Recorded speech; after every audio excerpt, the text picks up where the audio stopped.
committee members are Cormac Flynn, Bob Ely, Brian Pape, Carter Booth, and Katie Bordenero.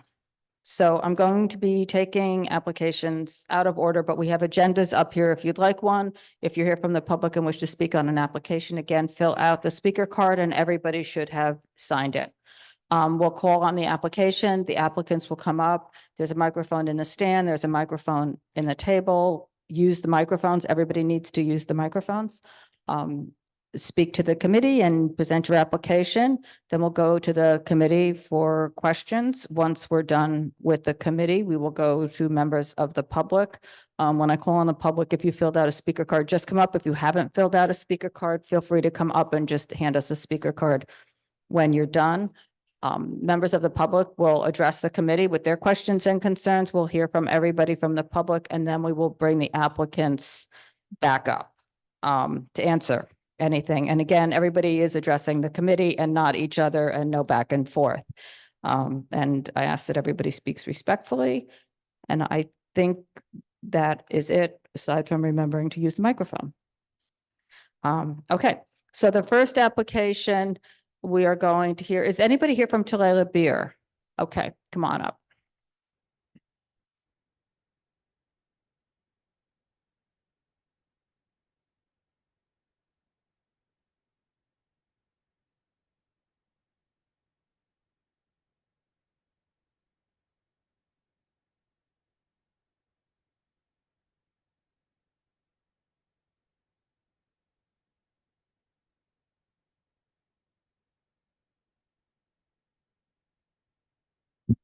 Hello. Hi.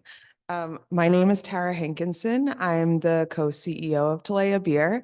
We are a brewery located at 102 Christopher Street here in the West, well, over in the West Village. We've been operating since October 2023 in that space with an extension of our microbrewery farm brewery permit. We applied for a tavern beer and wine license a little over a year ago, and at that point in time, we were also pursuing outdoor dining. So we were not recommended by the committee until the rules and regulations around outdoor dining were sorted out by Department of Transportation.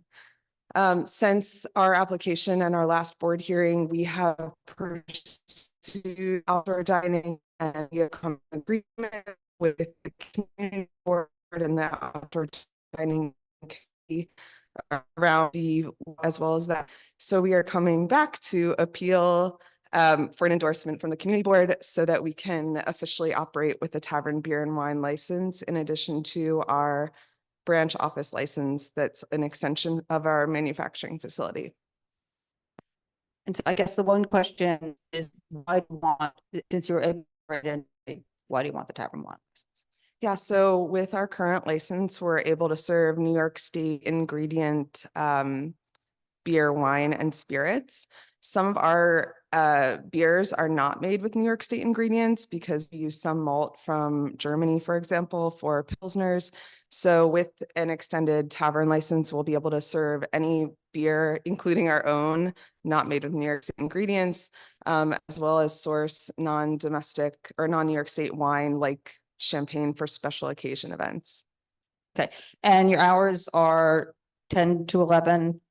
So right now, we have in our original application 10 a.m. to 11 p.m. Sunday to Thursday, and then 10 a.m. to 1 a.m. Friday, Saturday.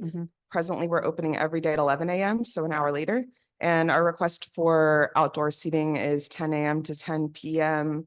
Every day of the week, which we've brought in our furniture under the temporary license. And before the summer, we operated with just sidewalk seating, but with the new regulations, we've only applied for street seating and no sidewalk seating. Okay, and let's see, there's no TVs, there's no operable doors and windows. Correct. Yeah. Music only, and private parties. We do private events, but they go outside the operating hours, and they're typically things like birthday parties. We don't allow J's or any sort of we're not really a shop, heavy drinking station, which is why We're also not pursuing a full liquor license. We don't really need that. Our peak hours are typically happy hour and then Saturday afternoon. So we don't even tend to have that much as during, 10 PM hours. Okay. Katie.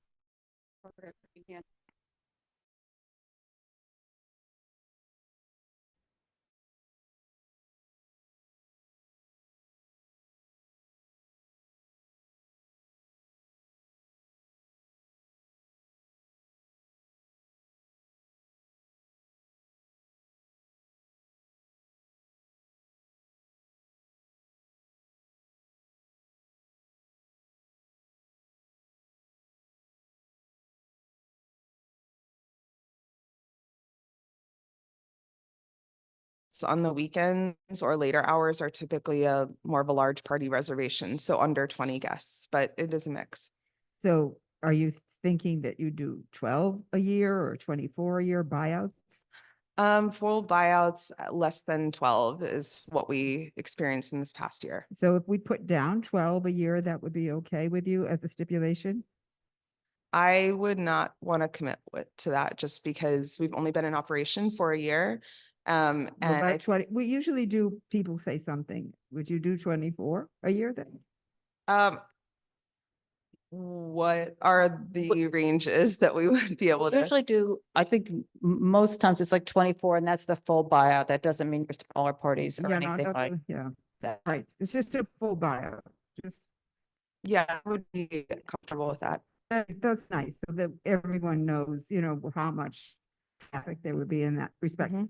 Now you have a little bump out room at the back of the Yes, so it's a couple of steps up. That's part of our, that is part of the space, but it was kind of a contiguous part of the space in the It back. has two windows that are kept closed at all Mhm. times? Yeah, they actually have shutters over them on the inside. Okay, that's great, because, the people in the donut get noise too. And of course, I always like, would like it if you closed at midnight on Friday and Saturday, but that's just, I always like a little earlier time. So if you volunteered, that would please me. Mhm. Okay, yeah. Okay. Yep. How's it going in Brooklyn? In our Brooklyn locations, great. Yeah, we have a great relationship with the community boards there. We have a location in Cobble Hill and our main facility in Williamsburg, which is combined tap room and manufacturing. And do you have the Tavern wine there, or do you still do the only New York? What are the licenses that you have there? So in Williamsburg, we have the Farm Brewery microbrewery, which enables us to have these branch office extensions in our other tap rooms. But we are very close to getting a full liquor license there. We are in the final stages of our final review stage with that. That's in Williamsburg. In Williamsburg. At Cobble Hill, we have the branch office and a tavern wine and beer license. Yep. Thank you. Okay, is there anybody here from the public on this application? No? Okay. Okay. Get Thank you very we'll much. send you over some tips and thanks so much for coming back in and Thank you delaying for your meeting. I accommodating me. appreciate it. Yeah, I appreciate thanks a lot. Okay. The next application is going to be Airmail at 546 Hudson Street.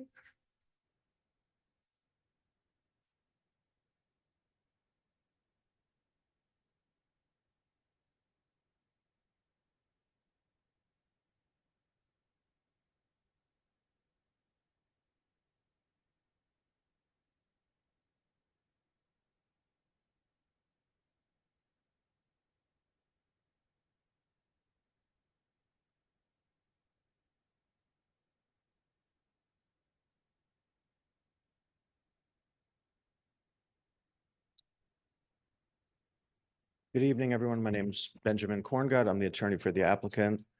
This is an application for a tavern wine license at 546 Hudson.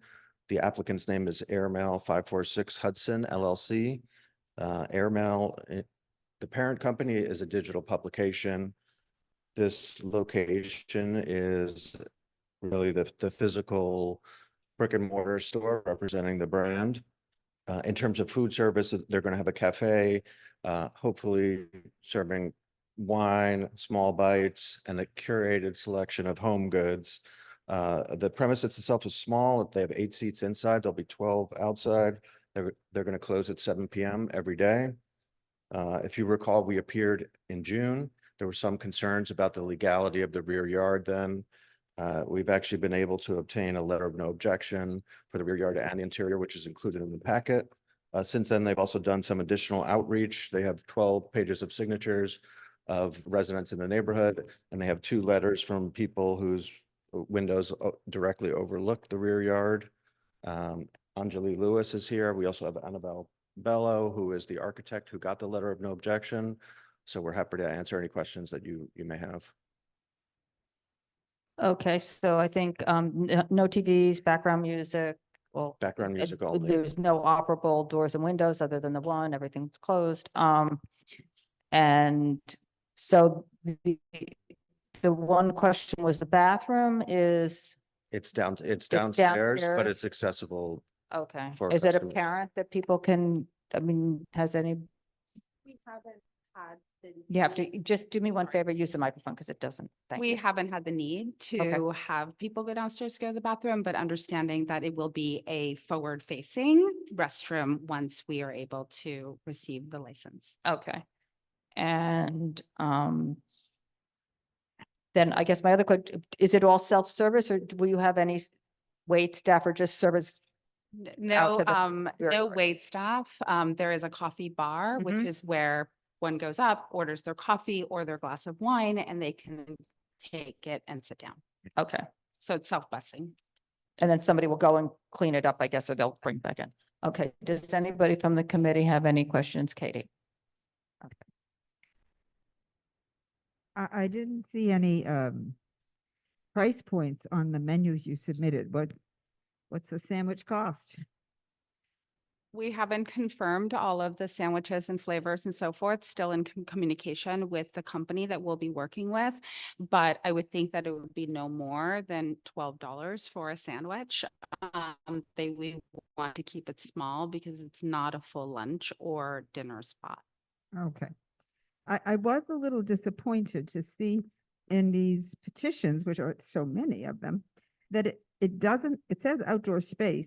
If someone approached me, I might think you were having a sidewalk cafe. It doesn't say that it's in the backyard on the petition. In the letters it does, but it doesn't say in the petition that you're going to be. The Well, outdoors most is- of the people that signed the petition were in the center. We're like- in the. In the shop. The shop has been open since April, not serving Well, alcohol. it's still better to be very clear in the petition. When we see it, we don't know that. You We know what I'm understand. saying? Is that it, Katie? Yeah, Bob? Yes, so what to do with the space and the use of space? How does the space qualify as a retail store? Under what pretext? It is a full retail store. So the front of the shop has magazines for sale. The rest of the shop has products, everything from pencils all the way to vintage watches. It is about 800 square feet, and I would say 80% of the products there are for sale. And then we also have books and magazines. So it is a retail store with a small cafe. Okay, thank you. Does anybody else have anything? I'm gonna go to the public. I think I have some public members here. Everybody come on up. I have Leslie Clark, Justin Hope, Gary Olson, and Nancy Paisley. Go ahead, whatever order you want to go in. I am Augustine Hope from the West Village Residents Association, and I live directly across the street from ML, who are fine purveyors of coffee, but I think they have misread the room on this application. This is, as you're well aware, a previously unlicensed space. We're completely overwhelmed by licenses. In our area on this block, we've had like 4 places just on our short 250-foot block convert to alcohol in the last few years. And one more is not helping us. If you recall, our association was founded because a coffee shop next to us wanted to start selling alcohol. Well, we predicted it was going to become a bar. Now it's a 2 a.m. bar. I'm not sure that Airmail is going to become a 2 a.m. bar, but their successor almost certainly will. The other thing is opening in the backyard, and that was the problem with Upright/Les Tao. The interior donuts in the West Village are absolutely sacrosanct spaces. So when you open any kind of service business out in the backyard, the sound just resonates around. When you add alcohol into the mix, which is known to make people speak louder, and it can be an absolute nightmare. So what I'm asking is that if they insist on having a license indoors, that they not have it outdoors. It's a major problem for us, and it will be a problem for us in perpetuity. Thank you very much. Thank you.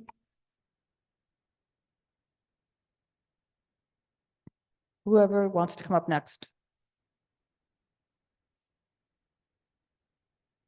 I'm Gary Onsum. I live at 114 Perry Street, and I'm here to speak for I can't remember her name. It's Baritz and her daughter, and they live at 105 Charles Street, and their back windows abut the donut. And my wife and her have been having conversations over text, which I could read, but I won't. Her concerns were that she didn't know about this, although she's been into Airmail a few times. Beatrice, thank you. And when she found out about this, she wasn't too concerned. And then she started to realize that it's going to be not just them, but in the future, and it could be more than 7 p.m. And she's a single mom. She gets very little sleep, and it would be detrimental to her. She spoke to other people in the buildings, and no one else that she had spoke to in 105 had been contacted her. There's no outreach to them, and that's a concern. It would be nice to have them speak to the other parts of the donut, the quadrangle. Thank you. Okay, thank you.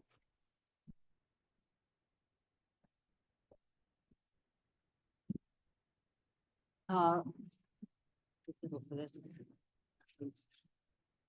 It's a little longer. Thanks very much. I'm Leslie Clark. I'm with West Village Residents. My comment on this is that, again, it's a previously unlicensed space. It's in the back. It doesn't matter that it's open that they're asking for it to be 7, because once it's open, it's opened. And that means the next one's going to get it to midnight or 2 or whatever the next one wants. The fact that they have said that, by the way, I've seen a picture of this space. It's tiny. It's an echo chamber. It goes right up to the residential windows. There's no reason to bother your neighbors like this to sell wine. The other issue here is what he just said, what one of the applicants just said about how most of the petition was signed by patrons. Well, yeah, there are people who are already using it, and you say to them, do you want to help our business some more? And they say, sure. The fact is, that's not the kind of signature or opinion that matters when you are dealing with a business that has an impact on a neighbor. The person who comes in and is enjoying their experience may live in another city, another state, another country, another part of New York. What matters is its effect on the near neighbors, and this is a direct impact on the near neighbors, and one that could expand with time, which is again why West Village Residents opposes it. Thank you. Thank you. Nancy Paisley, also a resident of the West Village. I agree with everything my colleagues have said. I will just add a few things. This is presented as a retail store to promote a brand, which is fine. We like to have little boutiques in this part of the town. But what we don't need is another place to drink. We have more than plenty of those, and there is really no reason why a retail store, basically advertising a brand, needs to have drinks. Particularly in the back courtyard, which should never be open for a license. It's a tiny space. And in fact, the picture shows how tiny it is. The picture is empty, but when I stopped in there a couple weeks ago in better weather, there were in fact chairs and tables out there and people having their coffee. I didn't check out the noise level. I would just also add, I was a little confused in the application. They had 8 seats at a table inside. The diagram shows 10 plus 4 seats in the basement and another table. I don't know that that's fatal, but it's strange. Anyway, I would urge that this application be denied. We don't need a liquor license, shouldn't need a liquor license in a retail store. Thank you. Thank you. Is there anybody else here from the public who wishes to speak on this? Seeing none, come on back. Just to address some of the concerns that were raised, Mhm. the gentleman who I believe is representing people around the corner on Perry Street would be happy to open some line of communication, give him the manager's phone number. So we'd be happy to meet with him after and exchange phone numbers so that he has the ability to reach out, voice concerns, anything he wants. Regarding the backyard space, they've gone to great lengths to get the letter of no objection, which I know was a concern last time. They have been using the yard recently for people to consume coffee. And essentially, once they're able to serve wine, hopefully, there's going to be no material difference. While they've had people consuming wine out there, there's been no complaints that we're aware of. I checked 311, I haven't seen anything. So the impact is really going to be negligible compared to what it is, what they're currently doing. They do have a sign up in the rear yard which says, has the house rules, which include no Zoom calls, no phone calls, no loud discussions. They are actively policing this and they want to be good neighbors. And just lastly, on the signatures, I understand not all the people live in the building or in the directly adjacent building, but it is a coffee shop. And as most of you know, coffee shops are generally used by people that live in the neighborhood. And most of the signatures are from people that are in the West Village community that are going in there. Okay. The table downstairs is There's for gonna- staff. Yeah, there's going to be no seating in the basement. So the only patron use of the basement is for the bathroom. the They go restroom. nowhere else. There's no alcohol. That's There's no correct. nothing. Okay, Cormac and then Bob. Yeah, thank you. I was just wondering if you could tell me, and I know that the lease is in this packet, but how long is the lease that Airmail has taken out on the space? For 10 years. And it is your intention to be there for at least the 10 years? Right, because a lot of the concern I'm hearing has less to do with the specific way that you're going to operate than the fact that what you're doing is creating a licensed space, a precedent for licensed space with a backyard that then future users will use in a very different manner. And we all know as a community, as a community board, that the liquor authority doesn't pay much heed to the differences in methods of operation at this level about things like and things like, you know, they're like, hey, it's been licensed before, the yard's been licensed before, what's the problem? Why can't you have a nightclub before 8 o'clock there? You know, so I think that's a big concern I heard from there. And I was wondering if you had any thoughts on it. We have a 10-year lease. We expect to run what we are running now, which is a retail environment that has a small coffee area, cafe. The reason why we opened it is that we have an online store, Airmail does, and we wanted to create a physical embodiment of the brand. So it is not meant to turn into a restaurant. It's not meant to turn into a bar. We don't want to stay open later. The shop closes at 7, you know, so we don't plan to change that.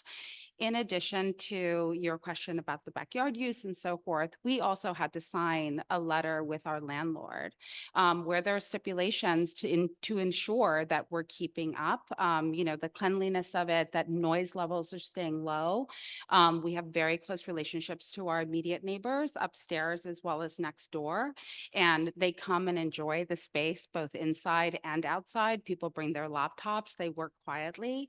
They're not obviously in the garden now because it's cold and it gets dark early. So actually, since it's gotten dark early, the yard is empty by 4 p.m. No problem. Bob? I just want to make sure there's no going to be any cooking. Yeah, he said that No. the letter of no objection is very limiting. cooking. Okay, yeah, no cooking in the future either. Yeah, no Okay. barbecuing, no cooking, nothing. Okay, Katie? Do you have, you mentioned there's a sign in the backyard. Do That's you have a correct. picture of it with you or? We have house rules. Let me see if I have it on my phone. Okay, but I have another question Uh-huh. before. How long has the printed edition of Airmail existed? We don't have a print edition of Airmail. It is a digital publication and it's been in existence for 5 years. So the publication has a 5-year Mhm. history and no print. No print. Anybody else from the committee have anything? I think that does it. Thank Thank you. you. Okay, the next application is going to be CE27 LLC doing business as Quique, Crudo, if I'm saying that correctly, which I'm probably not. What? Yeah. What? Oh, hang on one second. If you can show her the picture of this sign, if you have it. Okay, okay. So I don't need a copy.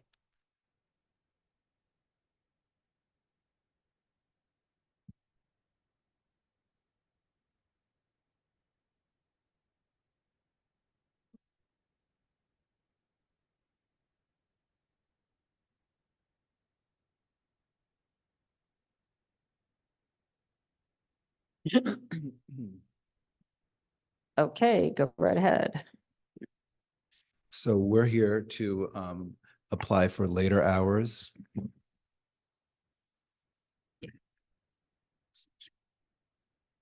What, start with your names. Is that too loud? No. Sorry. My name is Sam Kulak. I'm one of the owners and it's a family business. This is our chef, Cosme Aguilar. And we're here today to apply for later hours and a outdoor dining permit.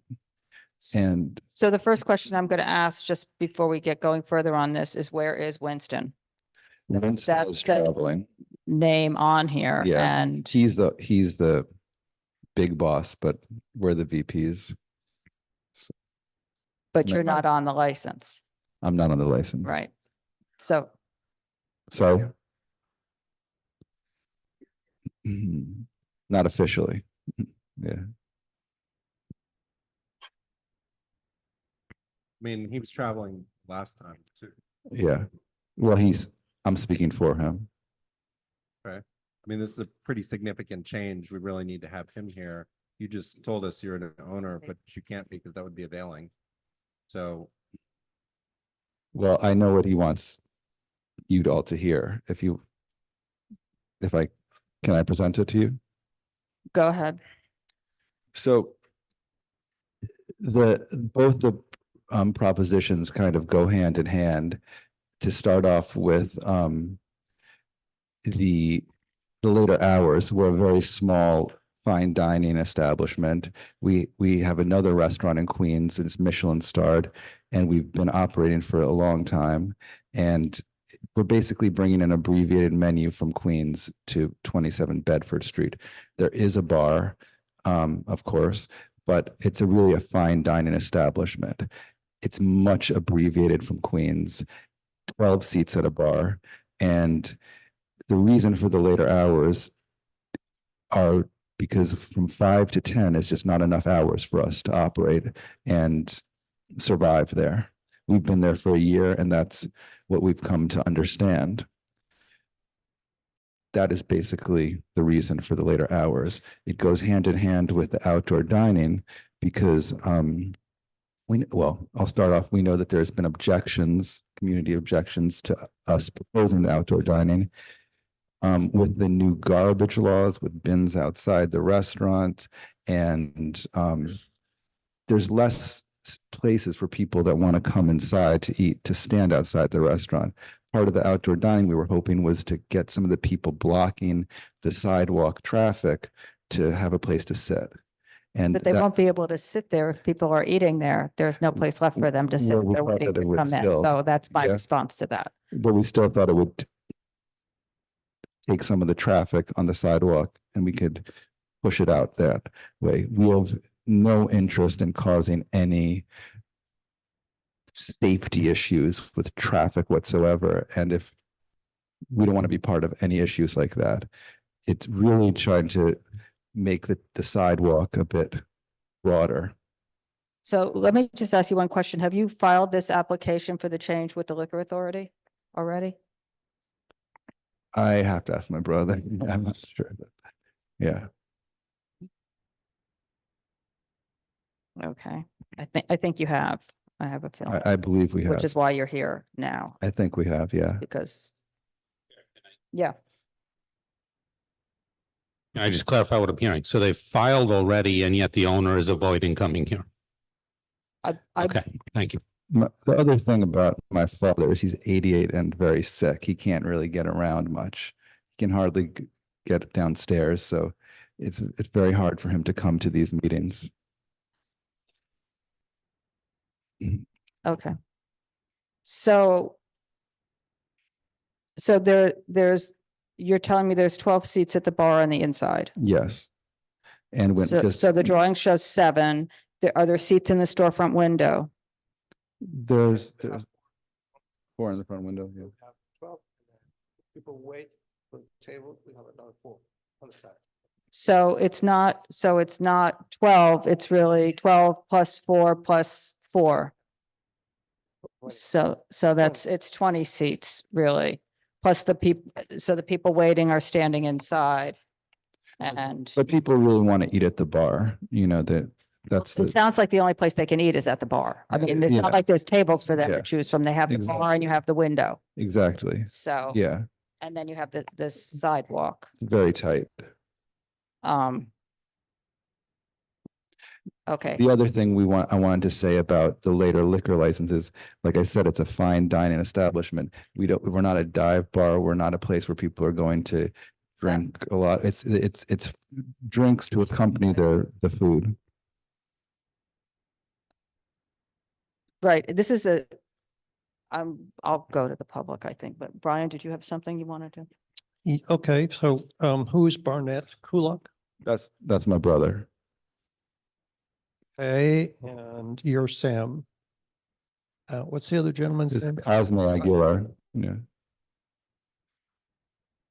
Okay, so I don't see a plan for the outdoor dining in this package. Not on the back there.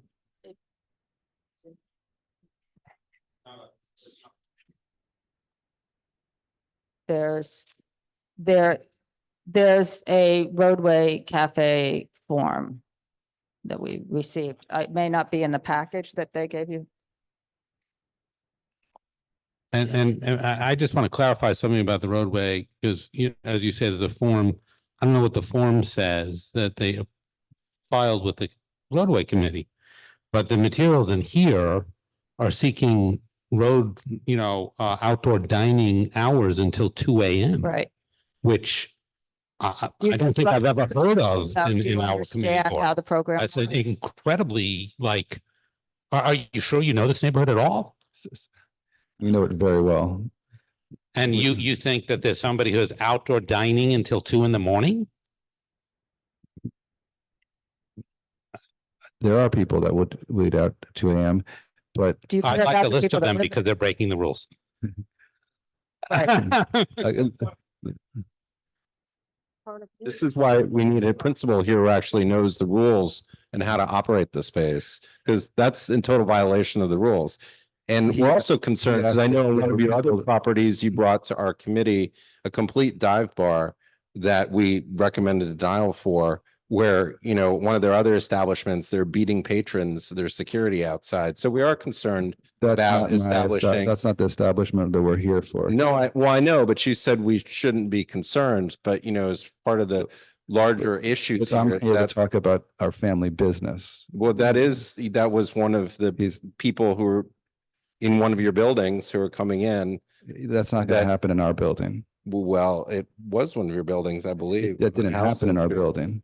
That was on Houston Street, and I believe that's one of the What- buildings. What business are you talking about?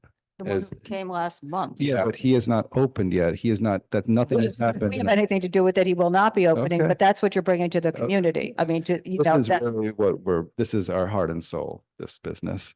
We've been involved in this space, in this business for a long time. so then what I'm just going to ask you is, have you talked to the residents there? Do you care about all the people, just let me finish, that live, because it's all residential there. It's a very narrow street and you want 2 o'clock in the morning outside, which, by the way, you're not allowed to have. The city doesn't Okay. permit it, which is why we want somebody here who knows what they're talking about or doing this with this. You're not allowed to have 2 o'clock in the morning Okay. outside. Go read the rules. So, but even if you were allowed to ask for 2 o'clock in the morning outside on this street seems very insensitive to anybody who lives near there. It might be great for your business, but what about all the people that live there? Can I just say this? I tried to talk to David Gruber, my friend on Carmine Street to discuss this with him. And all the people, residents in the building come and dine there. We're not disturbing any neighbors at 27. What about the people across the street and next door? The neighborhood is coming to dine there and they keep coming back and we've had no complaints and we've been open for over a year. Whereas the establishment that he hasn't even opened for a day at our establishment at 90. And if any, there would not be any issues. So you knew exactly who we were talking about and exactly the address. Just saying. I wanted to confirm it. Yeah, Yeah. okay. Does anybody else have anything right now? I'll go to the pub. Go ahead. All right. All of these neighbors in the building and who on the block who dine there and things, are they here tonight? I don't know. We didn't bring anybody. All right, thank you.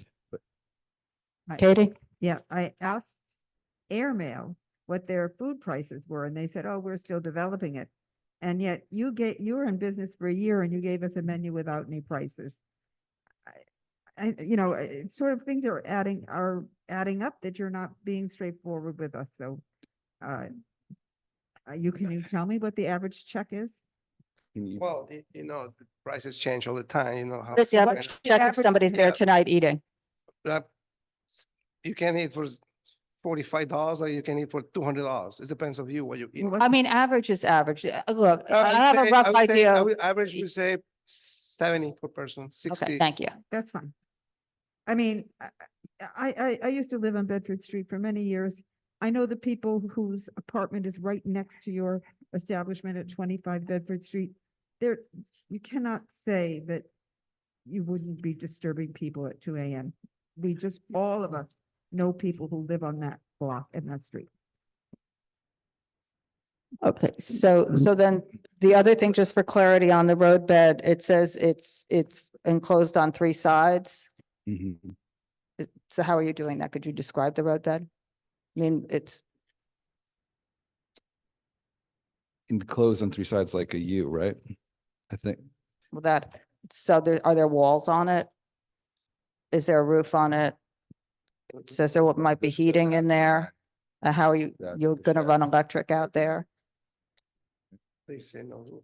Well, we realized that there can't be a roof because of, it would block the vision for the traffic. So we basically have realized that the outdoor shed can't really happen, no matter what the hours are. You know, that's what the conclusion we've come to very recently. By no means, I know it says 2 a.m. there, but we we would never be open till 2 a.m. But you can't be open till two. Okay. I mean, you Well, can't be I open know. later than 12 a.m. Just Right. to inform you of what the rules are. It's 12 a.m. Yeah. Right, but either way, Just for clarification, wasn't it coming to the realization, it was pointed out by the outdoor dining working group that because there's a sign which you Right. can't block, that they can't have Right. anything that's That's what I over mean, yeah. 46 inches. And so that's why they can't have any umbrellas or any coverings or anything. We don't want to cause any safety issues with on the road with, we've heard the complaints about.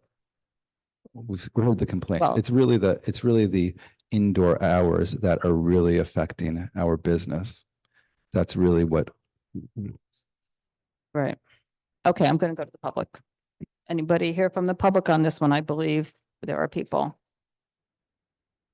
Augustin, Leslie, Marianne Pizza.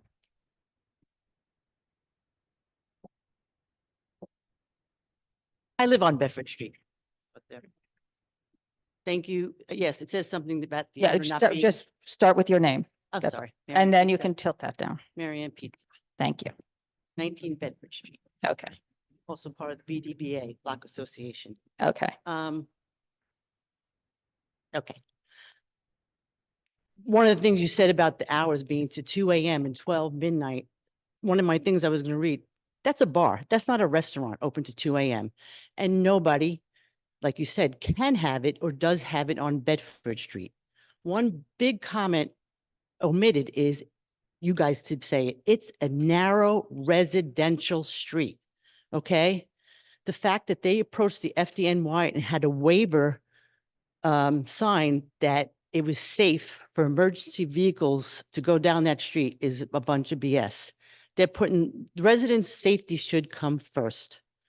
The fact that they're suggesting a roadway shed will alleviate people waiting in front of their restaurant, it's only going to move the people to other residential buildings and waiting. It's not going to alleviate people waiting on the street.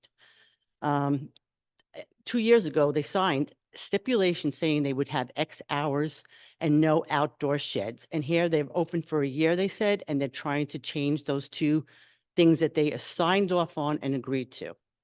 And of course, the quality of life issues. Our streets don't get cleaned. The sanitation can't maneuver around the sheds. There's rats. I've had my car, rats gnawed up my car 3 times. And it's cost me to have my insurance raised and pay high deductibles. I can finally park on Bedford Street and not worry about a rat. The sheds bring rats.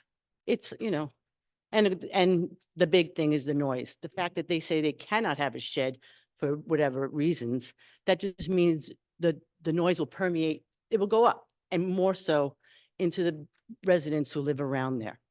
These people who dine, once they start drinking and eating and drinking, and they get louder. They could literally be in my living room dining. That's how loud they get. Please, thank you for taking time and listening, but please oppose the shed and end the extended hours. Thank you. Hi, I'm Leslie Clark with West Village Residents. Our organization is here to ask you to deny this application. They are adding 14 hours of business to a narrow residential street. They are also introducing a shed to a narrow residential street. So they're bringing in noise and danger. And I'm kind of amazed when I heard the applicant say, or the applicant's representative say, they didn't want any safety issues. Well, then why did they go to the fire department before going to the community board, before it went to the outdoor dining working group? Basically, they've done an end run around the neighborhood from the beginning. They go to the FDNY first, then CB2. They go to CB2 first, and they go to SLA first on this application, and then CB2. They're doing an end run without coming to the neighbors. And by the way, they did try to speak to David Gruber, and I'm sure all of you received his email this afternoon in which he unequivocally opposes adding another shed to a narrow residential street where it will impinge on the emergency travel lane and provide 14 more hours of drunk on the street with noise going into people's homes. We urge you to deny this application. Thank you. Thank you. Guston?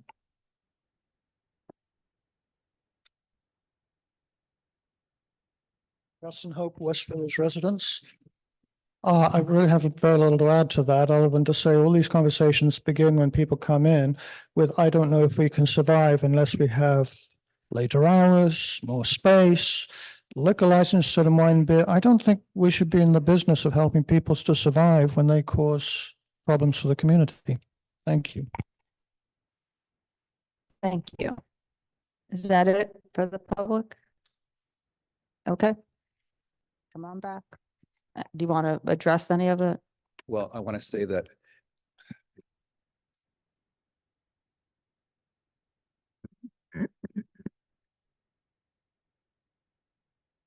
we operated a cafe at that location, Cafe Henry. You remember that? We were beer and wine for almost 20 years. And then we closed, and we never had a problem with anybody in the community during that time. And we're not the type of clientele that those two ladies described. We're a quiet restaurant. You can hear yourself talk. We're not loud. The neighbors above us don't have any issues with us. No one in the building does. No one next door does. And people are not coming out of our restaurant drunk and causing a ruckus. They're coming to eat and have a nice drink. And that's the kind of place we are. And we thought we were a great addition to the block. After understanding the issues with the shed, I'm in agreement with them that it shouldn't be up. But in terms of needing 2 more hours to operate every day, We're not going to do any outdoor dining? I don't think we can. If there's an issue blocking the signage, how can we? We don't want to get around that. Well- You know, there's no way around that I can imagine. If there's a way that it could, So you're not getting, I mean, if you can do it, you're doing it. I just want to if there's a safety issue, we're not doing it. but if the DOT permits you to do it, you're doing it. I have to talk to my But team. you already applied for it. So I applied mean, you've for it, spent but your it money and was- you're already through the app. But we didn't, at that time, we didn't know about this issue. We don't want to cause any issues like that, any safety issues with traffic or the fire department not being able to get down the block or anything like that. Go ahead.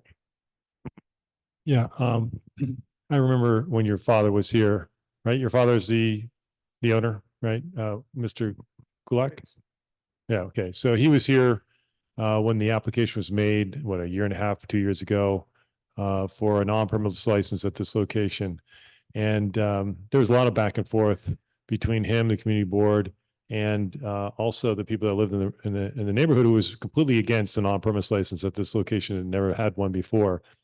And the big issue was that you folks had reduced your hours to something that was sufficiently reasonable to make it within a public interest standard, really bending over backwards for your father because of the application that he came in here. So the other big issue was that like this particular block in the block association on this particular block, it's really important that everything stays inside because if things start to go outside, all hell breaks loose because of everything you've heard tonight about it being a narrow roadway. And then with the sheds, it was a disaster on this particular block because it's so narrow and everybody's so close knit. So the whole concept here of how he ended up with that license was or at least with the consent of this community board, was because of the hours of operation that he had agreed to, which were reasonable. And there was nothing outside and the windows would be closed at all times. We knew back then that it was very clear that it was a very small interior space. And whether or not it succeeded, it was really up to your father. Okay. And that's what this was all about when the application was heard 1 year or 2 years ago. So what you're doing now is you're coming back and doing exactly the opposite of what it was 2 years ago that got the license in the first place. So, if you're going to say you're going to take out the outside, then do so, but don't say maybe, maybe not. The outside clearly is an important issue. that the community has a large stake in, because you have people out there, whether there's people out there during the day drinking, whether there's people out there in the evening drinking, that's a huge impact on that block. Okay. It's not like any other block that we have in our community. So just take that into consideration, please. If you are actually going to withdraw that part of the application, please do so concisely, because that is a significant issue with this application. Thank you. And the other thing, just for the record, we were told that this has already been filed with the SLA. That's what the community board's office was told last week, which is why we put it on the agenda so quickly and didn't properly notify people and everything else. So it's already, the change in method of operation has already been filed for the hours.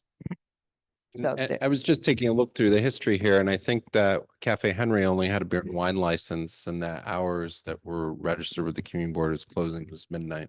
Yeah, but we would really like to be up to those 2 extra hours every night of operation. Well, I'm just saying you were comparing this to Cafe Henry, and there was a significant difference. And yeah, it was a beer and wine, but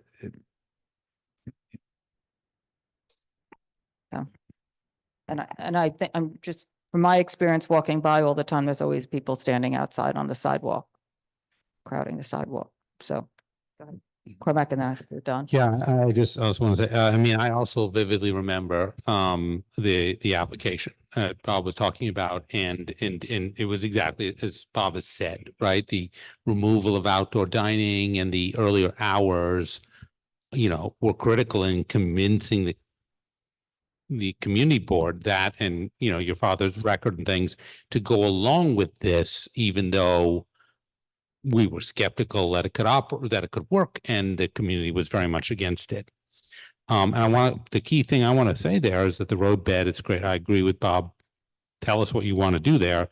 There doesn't seem to be clarity, and this goes back to why we need a principal here, right? But the other thing is that the hours were also a significant part of this, right? You know, to my knowledge, and maybe I'm wrong about this, I mean, the other restaurants and things along the Bedford Street and that thing are not open till 2 a.m. all the time. It is a quieter and earlier closing place. And when you change that dynamic and you have some places open later, you start to transform a block and you start to transform a neighborhood. And that was one of the concerns that were being brought up then, and it remains a concern for me right now. You know, is when you're aggressively talking about things like 2 a.m. I mean, I just, you know, I remember the other point is that one of the issues that we weighed last time was, as you said, your history in the neighborhood and things, right? And I'm speaking here not for the committee, but for myself. To go ahead and have filed ahead of time before coming here and talking with the community and things like that, to me, feels like an act of bad faith that really burns, you know, any presumption of goodwill that there was before. Just speaking for myself, it really upsets me quite a bit. I can only, I can apologize for my father. There's a new person in charge now. Like I said, he's older.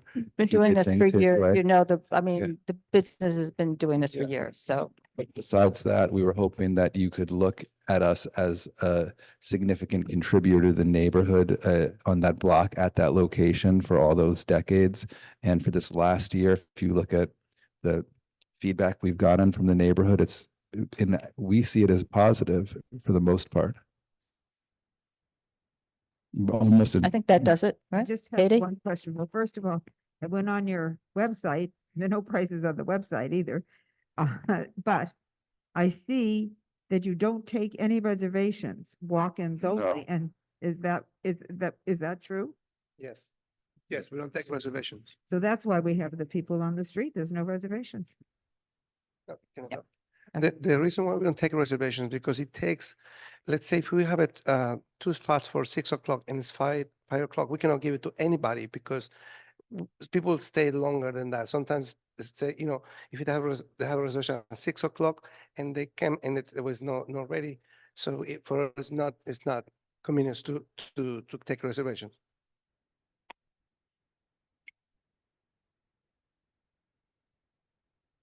I was also just looking back at some more of the history at this location. So the two businesses before were both dessert businesses there, both closing significantly earlier. And when you came to us as part of meeting the public interest standard were those early hours. And this has been a long-standing issue on Bedford Street for decades of the later operating hours.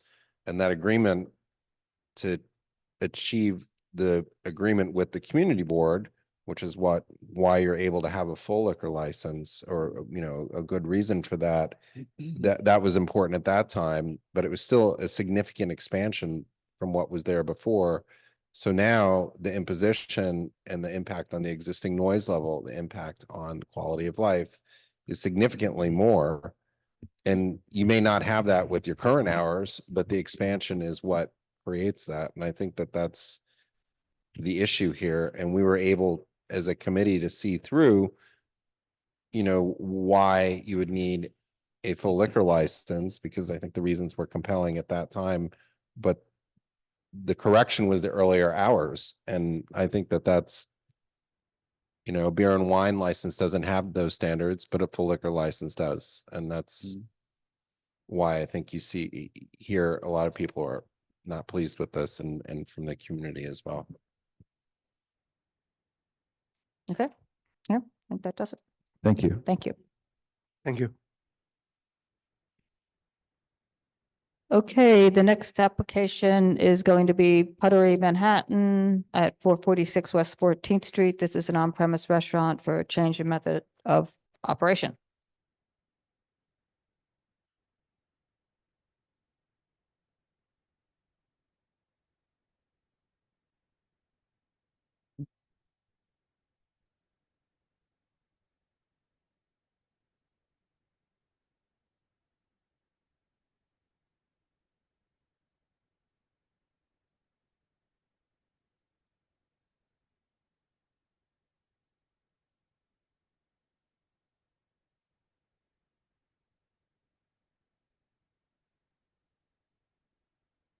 Hi, everyone. I'm Lindsay Farina, representing Puttery Manhattan with regard to their change in method of operation application.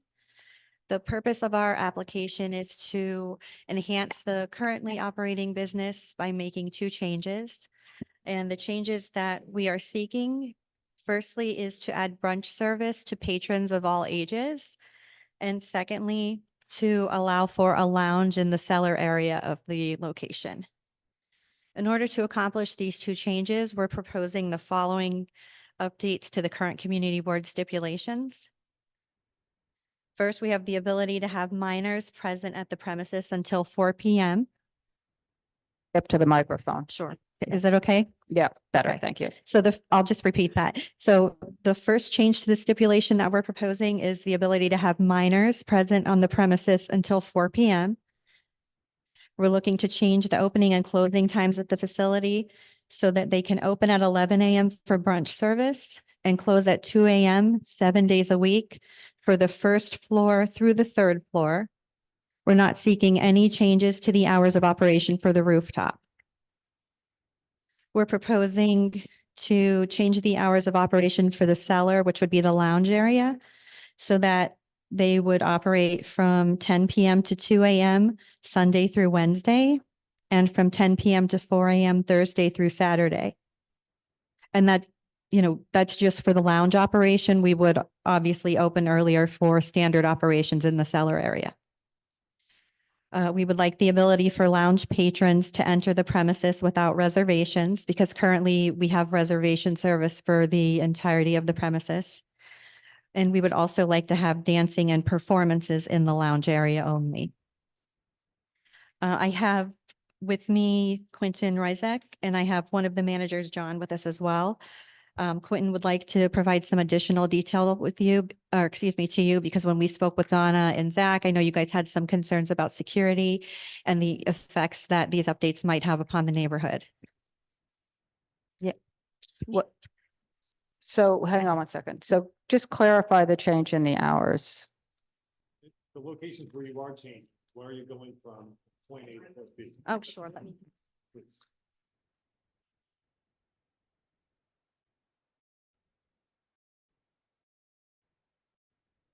So our currently approved hours of operation for the cellar, first, second, and third floors is Sunday noon to midnight, Monday to Wednesday, 4 PM to midnight, Thursdays and Fridays from 4 PM to 2 AM, and Saturdays from noon to 2 AM. The rooftop has a separate set of hours, which require that we close by 11 PM, Sunday to Thursday, and midnight Fridays and Saturdays. Okay, so just let me reiterate, no, just hang on a second. The rooftop closes at 11 Sunday through Thursday and midnight Friday and Saturday, and that is not changing. Okay. Correct. The other floors, the cellar and floors 1 through 3 close at, I'll close that, hang on one second, Bob. Those close at They midnight close at midnight from Sunday to through Wednesday. Wednesday, and Thursdays, Fridays, and Saturdays, they close at 2. And you are asking to close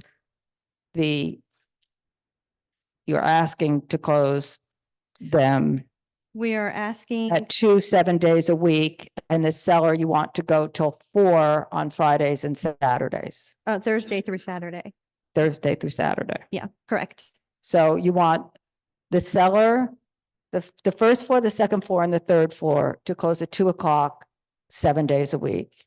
And you want the cellar to close at 2 o'clock, Sunday through Wednesday, and 4 o'clock, Thursday through Saturday. That's correct. And then we're just looking to open at 11 AM for the brunch service. Right.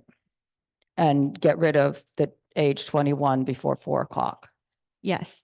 And then aside from those changes in hours, we would also be looking for the ability to advertise that the cellar is a lounge. Right. Dancing, Correct. bottle service, DJs, live music. Not bottle service. We had originally talked about bottle you've ripped the service, but bottle we've service. removed that request. Yes. Nice to meet everyone. Okay, and could you go through your name again, please? 1 sec. And your role?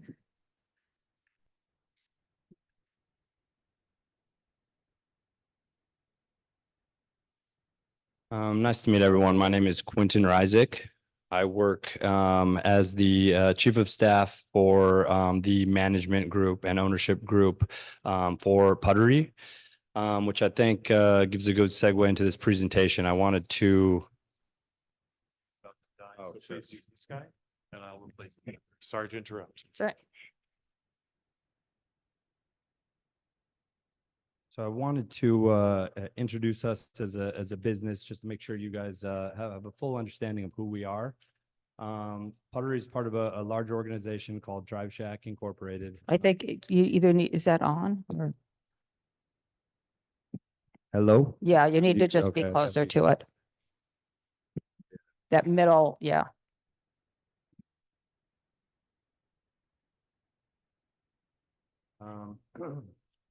So we're part of a larger organization, been around since 1969, have a portfolio that currently consists of 57 F&B operations.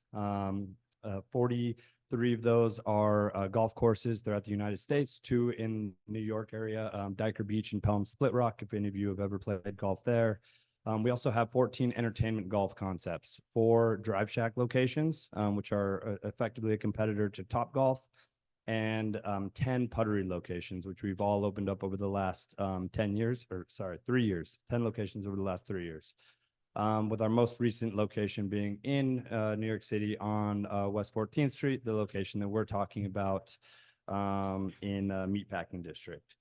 In addition to Drive Shack, the family office that is the majority shareholder of the business also operates a luxury hotel in Jackson Hole, Wyoming, called Caldera House.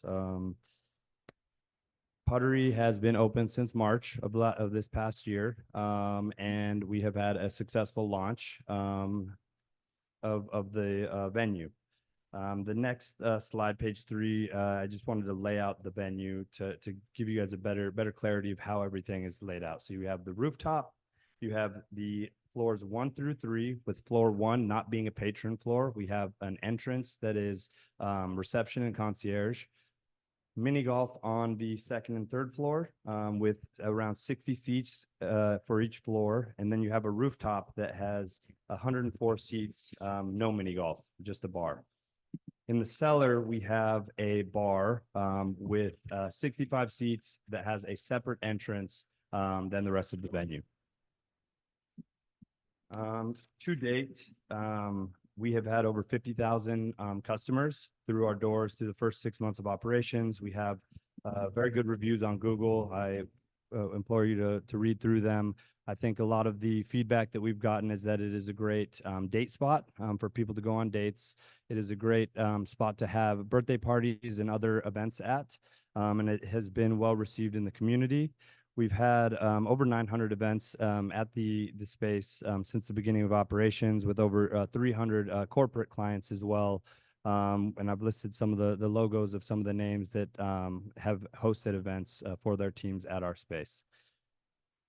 And just wanted to reiterate our ask. So we're looking for primarily 2 things. One is being able to open up earlier during the day. We're only allowed to open up at 4 p.m. Right now. And currently, especially in the summertime, we notice there is a lot of foot traffic that would be great to have access to on that street, especially being so close to the High Line right there.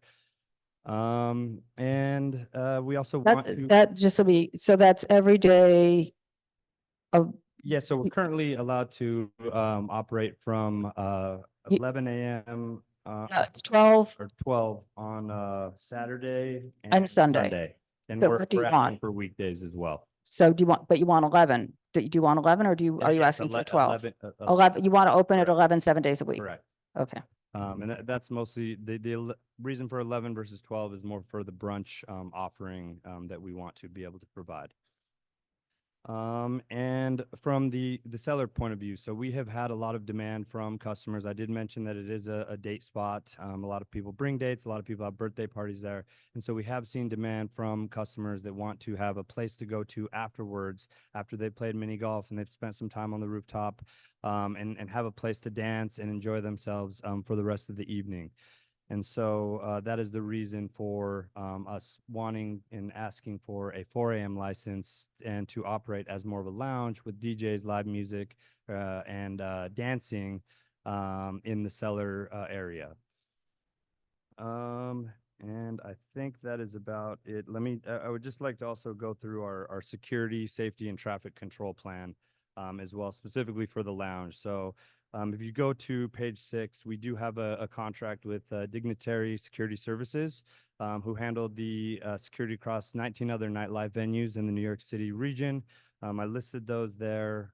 Their current plan is to have 1 security guard for every 50 patrons, including a supervisor. So if you were at capacity, which for our venue would be 67 people, that would be 2 security guards, 1 supervisor, with at least 1 up to 2 outside at all times. And so security will be doing all of the standard security responsibilities, checking IDs, ensuring exits are clear, managing fire safety equipment, de-escalating hostile situations, and reporting any incidents to management, and reporting emergencies to the proper authorities.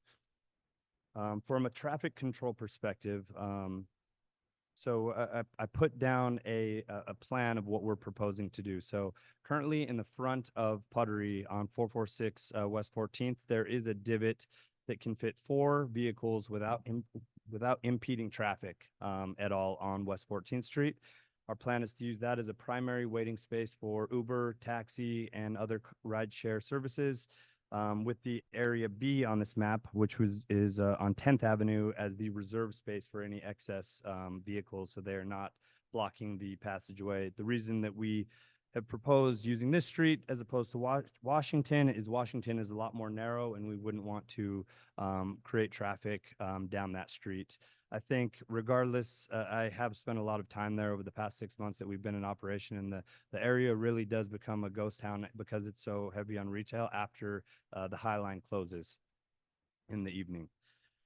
And then from an experience side of things on page 8, and this is more related to the cellar operations as well. We do have members of our team, including John Pena and Ariana Reed, who have worked as managers of 2 other nightlife venues in New York City.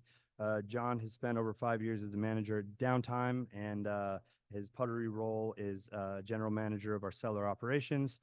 Ariana Reed comes from a venue called Ketchy Shuby, which she previously served as the floor manager over there at.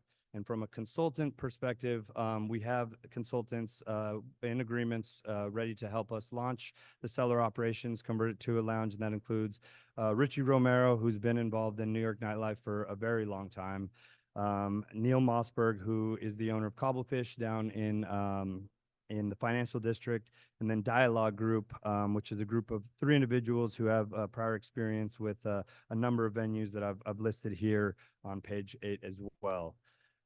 The last page, thank you for listening to this monologue, is a competitive analysis on page 9, where we have shown all of the other clubs and bars that publicly, or at least through Google, advertise that they're open till later than 2 a.m. And there are 20 within a half-mile radius of 446 West 14th. And so just wanted to show that whatever they're doing or whatever they did to be able to get a liquor license that allows them to be over till 4 a.m. is what we would be willing to do. We see it as a big value add to our patrons, and we think that we will be a great pillar of the community and the neighborhood in West Village over the next 10 plus years. Our lease is 10 years. We have 5 years options, but our business isn't going anywhere. We've operated Diker Beach and Pelham for the last 20 years. We just re-signed new 20-year leases. So we are here to stay. Good. Thank you. Okay, so I'm just going to say it was a year or so ago when you were here. This was presented as 5 levels of interspersed with dining, craft cocktails, and miniature golf, all operating under one roof as one business, doing all of that. And we really worked out when we were doing that, with the roof closing at a certain time and the basement was for the same reason as you're saying now, so people would have someplace to go, hang out and do a lounge. So that was all figured out with the 2 o'clock in the morning and all of that back then. This that you're presenting is multiple businesses. You've got your Puttery, golf, dining thing, and then you're putting a club in downstairs. Separate entry, separate business, separate hour, separate method of operation. It's not the commingling of people coming from the one going to the other. It's a separate thing. And when we evaluated this, we did not evaluate it that way. The impacts of that are tremendously different than the impacts of what we evaluated when you first came here. One of the questions I have is, how are you operating now? Current operations today are just as you've described. So we have customers on the rooftop that will come. Usually our rooftop and cellar are people who are coming for mini golf and then we'll stay and have drinks and food at the bar or in the cellar. We've also had DJ performances, which we are allowed with our current stipulations in the cellar, that has been well received. And so that is why we see the demand, and where we see the demand of being able to more formally have a lounge-like experience for the patrons. But your stipulations say no dancing, no event where a cover fee is charged, no scheduled performances. Correct. That's not, is that how you're operating now? No. Do you look at what you have posted on the website?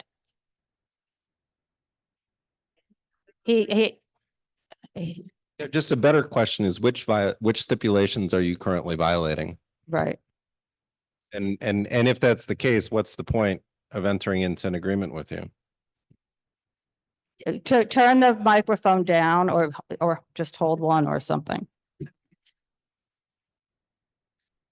So I don't believe they're violating the stipulations. Right now, they're not yet operating as a lounge. They, have you gone by the building and see how it's branded? Have you looked at the building? Have you looked at their website? Have you looked at any of their promotional materials? They are advertising comedy shows, DJs, cover charges, and everything else with a separate entry to the downstairs with a rope inside. That is all in violation of the stipulations. The rooftop, are there speakers on the rooftop?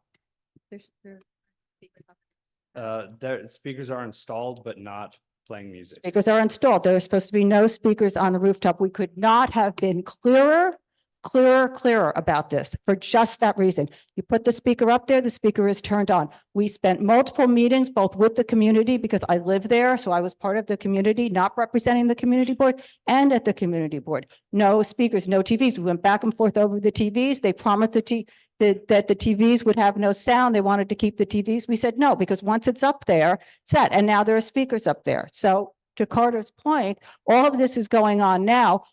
Why would we even entertain this when you're not abiding by anything you were supposed to be doing in the first place? Got it. And so I wasn't involved with the previous, Your website, do the due Yes. diligence that we all did before you come in here and tell us how you're operating. It's all over your website. Put up your own. You're running a You're running a lounge lounge. in the basement I mean- with dancing. It's already what you're asking for. And So what?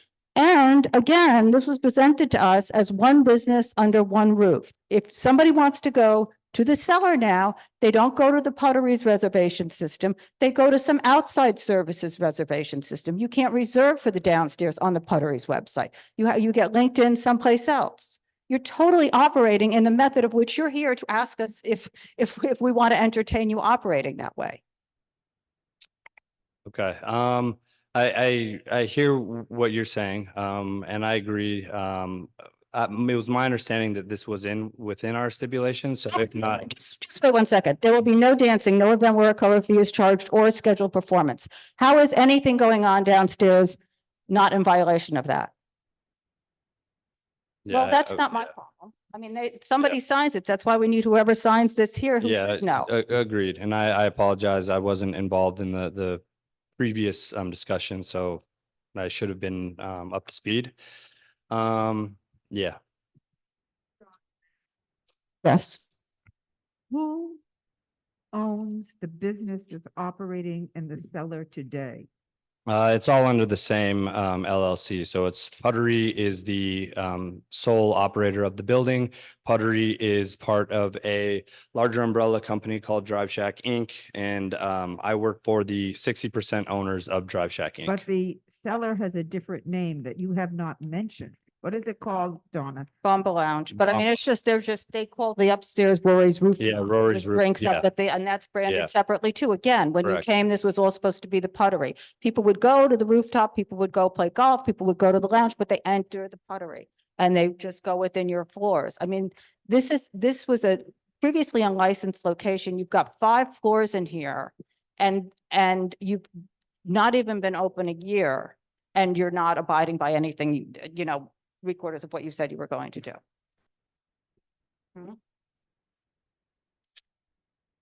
Anybody else from the committee have anything to say now, or should I go to the public? Okay. Public. Zach?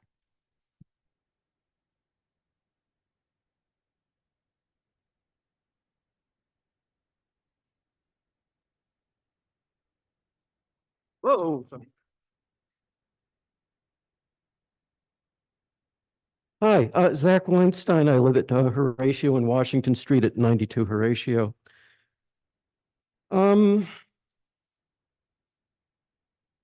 So I think that from my point of view, there are 2 big issues here. The first is the notion of having a club as a part, what is supposed to be a mini golf establishment. It's a bigger issue in part because the new zoning regulations for the city are going to probably encourage a lot more experiential entertainment in the Meat Market District. And this mini golf, several floors of mini golf, is an example, probably the first example of that kind of experiential entertainment that we're currently dealing with. And if we start allowing clubs, 4 a.m. closing, dancing, live music, that's assumed to be that that's part of any experiential establishment. This is opening the door to, a lot more clubs than we have previously been looking at. And I think it's something that should be taken into consideration. The second issue I have has been brought up here, and that is the fact that under its as it is currently operating, the Puttery is in violation of the stipulations they agreed to. And it's just as an example, I'm sorry, it is simply unacceptable to say that you're unaware that, unaware of the stipulations that you agreed to. You were representing a corporate management here. It's your responsibility to be aware of, fairly simple stipulations, a single page that govern your operations. And if corporate management is not aware of these stipulations, we are, one, completely wasting our time, and two, how do we know that going forward you're going to be negotiating in good faith? On your own website, this, up until recently, there was an image of speakers on the roof. And it's not true, I think, that those speakers have not been in operation. Because back when you first were scheduled to come to CB2, I did a little bit of online research, and there are a number of events advertised, speaking with the mask. A number of events advertised at Rory's Rooftop. Tipsy Scoop Ice Cream Social on Rory's Rooftop. About the event highlights. Live music, the air will be alive with the sounds of live music, setting the soundtrack for an afternoon of relaxation, conversation, and indulgence. Another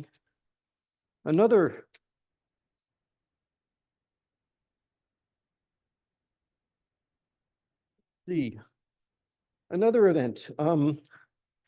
at Rory's Rooftop. Glide up to a perfectly perched paradise for an ice cream social. Pairing up with the boozy ice cream pros at Tipsy Scoop. Puttery invites you to head up to the rooftop gem Rory's to savor a scoop of the unique ice cream. The DJ will fill the air with sounds as you soak in the sunshine and revel in the flavors of this chilly treat.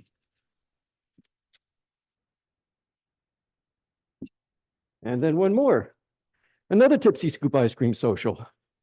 And part of the event announcement, this is on Instagram.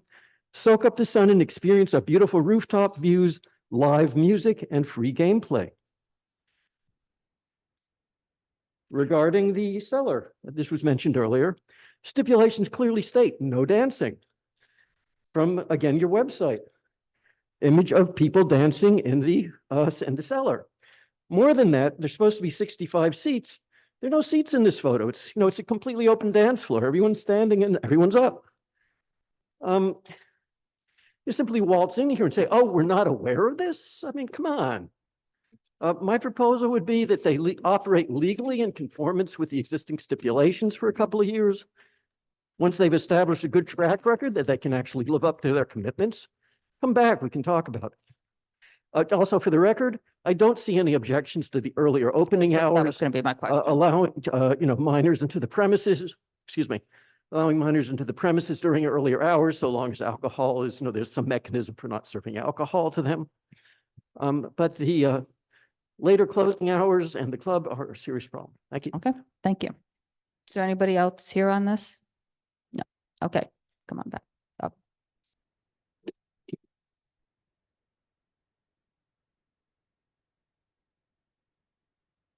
Have anything to say? I have nothing further to present. I was unaware that those activities were taking place. Yeah, you have to go to the microphone.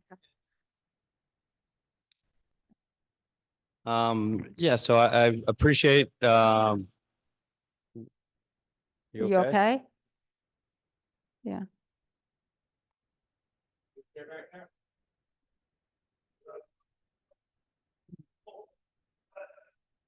Okay. Okay, yeah, I think so, yeah.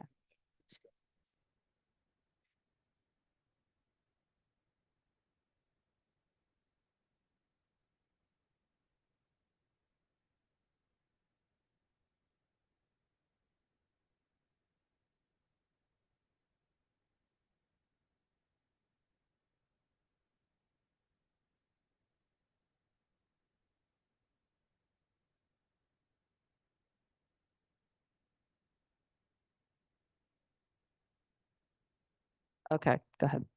Okay, look, we appreciate all of the feedback, really do. And I guess the thing that I would like to leave here with is well, one, certainly would like to hear feedback on the earlier open time. It sounds like that may not be an issue. But on the later close, we are truly open to working with whichever groups we need to and whatever people we need to in the community to be able to make it happen. There are other places that are doing it, and so just want to figure out what we need to do to be able to get to that point. Maybe that is earning more trust from the community. Maybe it is getting more involved in the community. But we would be open to further feedback on what it would take from that standpoint. Thank you. Okay. I mean, Carter, yeah. Yeah, well, I'd like to hear a plan how you're going to come into compliance with your stipulations. Okay, yeah, so I will first review the stipulations, every word. And then my understanding is that we are Lindsay, allowed you to. have them, correct? Yeah. And we can write a plan on how we will come. Well, I mean, your business model in the basement is wrong. operating against Everything. what was filed. So, I mean, that's significant enforcement, which will probably contact the liquor authority will be because we've contacting been the liquor directed by the chair of the liquor authority to make all complaints despite what we think, Okay, because that's the only way that they have a record of these things. And we've been admonished for not doing it Got it. multiple times when we've tried to work things out. And it seems like these are significant issues operating contrary to the stipulations, and not just that, to the questions that are asked directly on the there's not many questions that the liquor authority asks on their application, but they are considered significant when you're not in compliance with those very few questions. And those very few questions are, you're operating out of compliance with those as well. So I mean, that's makes it very difficult for us to evaluate anything because anyway, your you're not in attorney compliance. can, I think, elaborate further. okay. Thank you. And it's that you got it. Okay. Yeah. Okay. Thank you. Thank you. I just wanted to mention, I apologize. I know this Mike, this yeah, is a sorry. significant departure from what we had agreed to, and we're going to be in conversations starting tomorrow I was morning. pretty sure you would be, Lindsay. Thank you. Thank you.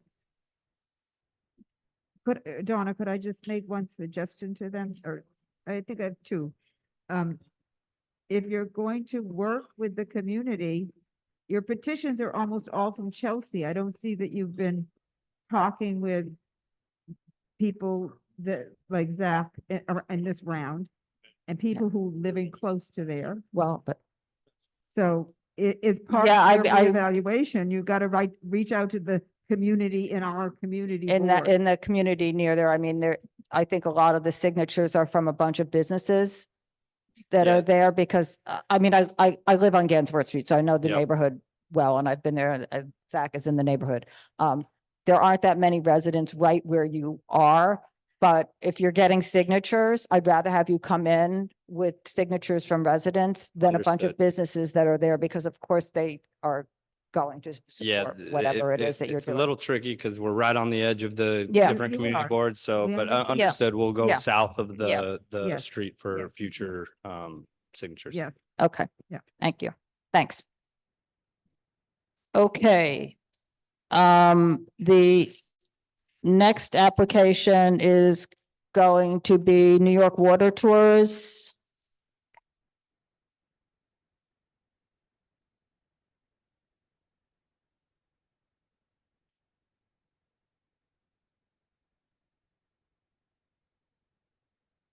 Good evening, everybody.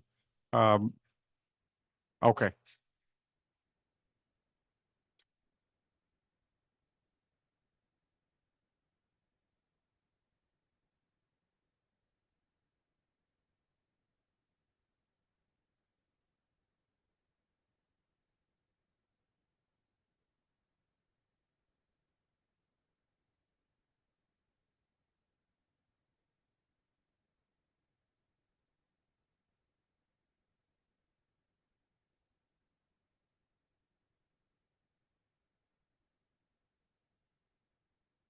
So, Yeah, so so what we're gonna.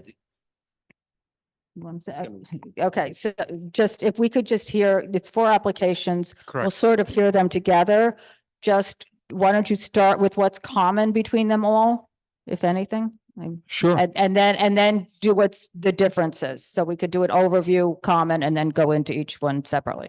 So, again, my name is Asen Kastarinov. I'm the president of New York World Tours.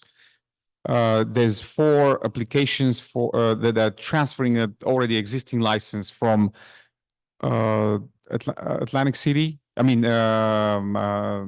Atlantic Basin in Brooklyn to Pier 40. What's common between the 4 vessels is they're all and operated by the same company. They already operating out of Pier 40. They've been operating out of Pier 40 since May 1st of this year. 2 of the vessels, named Freedom and Manhattan 1, are sightseeing vessels. So they operate like between 11. All right, that's the specifics about the boat. So is there anything else common? Well, the one is. No, that's not what he said. I know that, but that's why. That's probably Liberty Cruise. Yes, that's the Freedom. So there's 2 vessels that operate sightseeing experiences. They're mostly during the day, obviously. There's 1 vessel that is a dinner vessel that operates from mostly dinner cruises from 7 p.m. until 10 p.m. And then we have another 4th vessel that is our backup vessel. So it doesn't really operate on a daily basis unless other vessels have issues. And then that vessel operates. So that's about the vessels. Again, 2 sightseeing vessels during the day from about 11 a.m. or noon to about 7 p.m. And the dinner vessel operates 7 p.m. to about 10 p.m. So that's the operation. Yeah, and just to clarify, because I'm seeing 2 applications to 10 p.m. So one is the dinner vessel and the other is a backup dinner vessel. Is that what I'm? Correct, yes. Thank you. Okay, so Liberty and the Manhattan are the 2 sightseeing Correct. vessels that. The actual name is Freedom, but Liberty is the application. Okay. Yeah. It's a Liberty. He calls it Freedom. It's Liberty. It doesn't matter. I mean. It doesn't matter. The application is the Liberty Cruise, but the boat itself is called the Freedom. And so even with those, Liberty has no televisions. They all have live music. They all have DJs. The sightseeing vessels have a tour guide, not a DJ, right? It's a tour guide that gives information about the sites that our customers can see. The dinner vessels usually they don't have DJ, but they could have a DJ. But there's music playing in the dinner vessels, like playback music.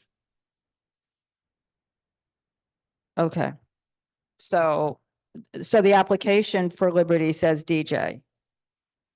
Yeah, because sometimes they may. Okay. Usually we don't have DJ, but we could have a DJ. Okay, so that's all right. And Yeah. so those close at 7. One has TVs, one does not. I'm sorry? One, Liberty, it says, or Freedom says no TVs, and Manhattan says 2 TVs. I don't know what difference it makes, but. 2 of the one of the dinner vessels.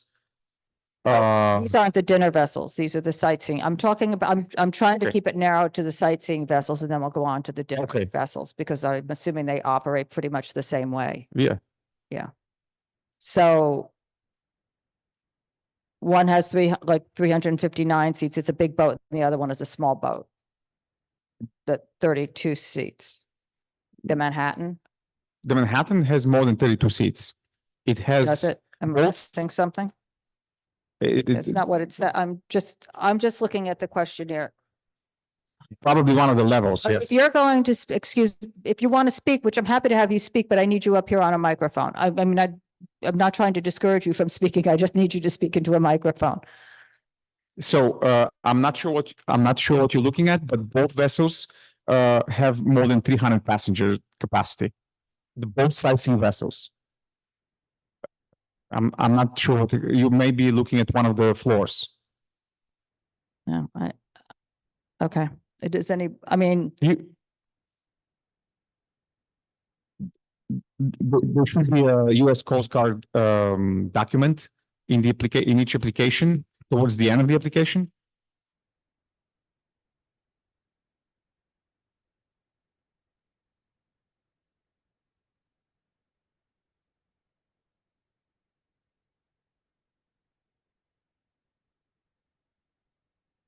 just to keep this moving along while we're doing that. So they all come in, the other two, the dining ones, I guess, come in at 10 o'clock, but they're not out later than 10 PM. No. We've been operating there since May 1st, and we have not had a single departure that arrives after 10 PM that I'm aware of since then, for the past several months. Okay, so then what the stipulations say is that when they're docked and or during embarking or disembarking of passengers from Pier 40, you'll play quiet ambient recorded background music only, Yes, inclusive of any private parties or events. They won't hear the music. It'll just be either off or quiet when you're. inclusive of everything, yeah. Okay, and then all vessels will cease playing music at entertainment levels within half a nautical mile of shoreline. Correct. Okay, This is our protocol that we have been following. okay. Yeah. So does anybody from the committee have anything? All I notice on, yeah, okay, this is working. I notice on all the pages with the premises that you declare that you will have an outside area or sidewalk cafe used for the sale or consumption of alcoholic beverages. And you say yes without any explanation. I need an explanation. The outside cafe, I mean, we're not selling alcohol outside of the vessel. The statement on your documents on all four of these vessels say that you will be using an outside area, including sidewalk, roof, and yard space for a sidewalk cafe or the sale or consumption of alcoholic beverages. Yes, sure. Very clearly stating that. Yeah, so I'll explain that. So all the four vessels have an outdoor deck, and alcohol is sold there, as well as food and other beverages. So That it's is- on your boat. You don't mean it's off of your boat. You mean it's the Absolutely. outside area Yeah. of your boat, on your boat. So it's like the rooftop deck or something like that. It's on the boat. What page is Brian reading? He's just reading from our regular page. Yeah,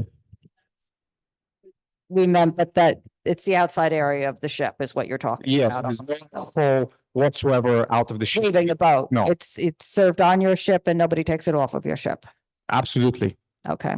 Also, Anybody? one of the things for the other vessels that were presented was the stipulation that there would be no music or loud activities as long as you are docked at the pier. You will remain quiet for the neighborhood until you get out on the middle of the river. Are you aware of that stipulation? Yeah, I Yes. read that. Yeah. We just went over it right now, right? Yeah, Mhm. Yes. that's valid for all of our vessels. And we'll have a manager that they can call if there's any problem, Yes, because there's a history. I'm sure you've heard about this. There's a history from that away. So there not a history since you've been there, there is not a history. So. yes, So, our business is not party cruises. Like, again, we sightseeing, like, we do sell beer and, some Right. here and there, some alcohol. That's not our business. Our business is sightseeing. So okay. Is that, we'll go to the public. Or just, and I have emailed with someone, I don't know who's in California or something. I have emailed with someone. Was it you? Yes, I have an email contact. And where do we get the manager's number, phone number, that you said you were just talking about? So my name is Mike Fallon. I'm the Chief Financial Officer. So I reached out to have a personal contact with me, but we also have a manager on site. His name is Andrew Cohen, and I can certainly provide that information also.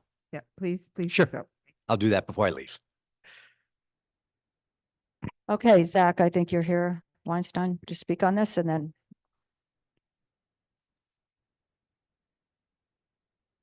Hi, Zach Weinstein again. The concern I've got about the Hudson River boats, the sightseeing and dinner boats, my concern is purely music and the volumes at which music gets played. And the issue isn't only for people in apartments or residences nearby Pier 40. It's basically for everybody trying to derive quiet enjoyment in Hudson River Park up and down the river as the boats go by. And this past summer, there's been a real problem with constant party boats up and down the river, blasting music at very loud levels and really interfering with the people's ability to just sort of sit quietly in the park, enjoy the river, enjoy the sunset, whatever. Now, in fairness, these are boats that are coming from many different locations. It's not just the boats coming from Pier 40. But I guess one thing I wanted to just emphasize is that it's not just an issue when the boats are docked at Pier 40, it's also when they are going up and down the river relatively close to the shoreline. So I do have a couple of questions. First of all, on the sightseeing boats, will there be any music? I don't think that's been addressed yet. Second of all, on the dinner boats, I understand there's going to be, certainly background music. It's fine. What level is that music going to be played at? Is it quiet background music or is it entertainment level music? And if the latter, I think there's a real problem if entertainment level music is being blasted in exterior areas of the boat, if there are speakers mounted in any of the outdoor areas. And perhaps it would be possible to have a stipulation regarding this. And then in terms of the stipulations, I'm assuming that the same stipulations that were applied to the boats that were applied for a few months ago would be applied to the current applications. And one of those stipulations I'm finding a little ambiguous, and it would be good to get some clarification. It reads, and this has been mentioned before, all vessels will cease playing music at entertainment levels within 1/2 nautical mile of shoreline and or at Pier 40, parentheses, for all vessels approaching leaving Pier 40 for purposes of dockage or berthing vessels at Pier 40. That last clause I'm confused by. Does that mean that it's okay to play music no, at entertainment I'm levels? eliminating it. I'm eliminating it. So it's Oh, going to okay, read, we're all taking it out. vessels will cease playing music at entertainment levels within 0.5 nautical mile of shoreline, period. And then I guess the other thing I wanted to ask about is, I don't know where where the vessels, particularly the dinner vessels, normally go when they are cruising. But this stipulation taken literally, and I'd be happy to take it literally, would seem to imply that music cannot be played at entertainment levels while the boat is in the Hudson River. It could only be played at entertainment levels when the boat is out in the bay. Because the Hudson River is less than 1 nautical mile wide. So in order to be a 1/2 nautical mile away from the shoreline, presumably both the Manhattan shoreline and the Jersey shoreline, the boats would have to go south a little bit, get out into the bay where things open up and play music there, which I think would be great. I'm hoping that's what's meant, but I think it would be good to have clarity and make sure everybody's on the same page. Okay. Thank you. Thank you.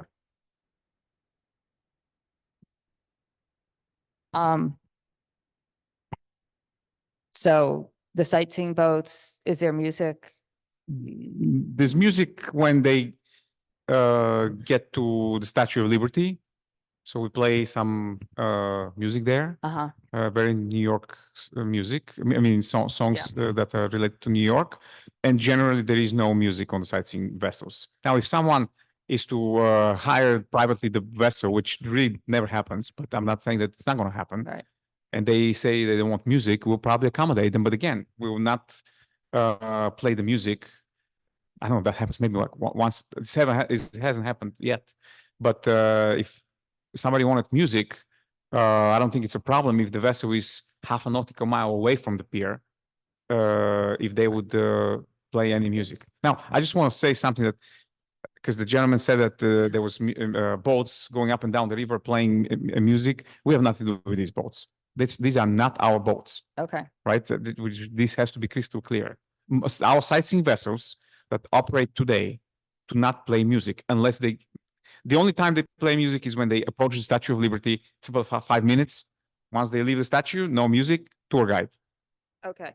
And then do they play at the louder, like the entertainment levels? The dinner boats have louder music? What's the entertainment level? I want to just like entertainment level, like a party boat or something like that. No. Yeah. If you're talking about a party boat, no. It's not like a radio, right? I mean, it's background music. right.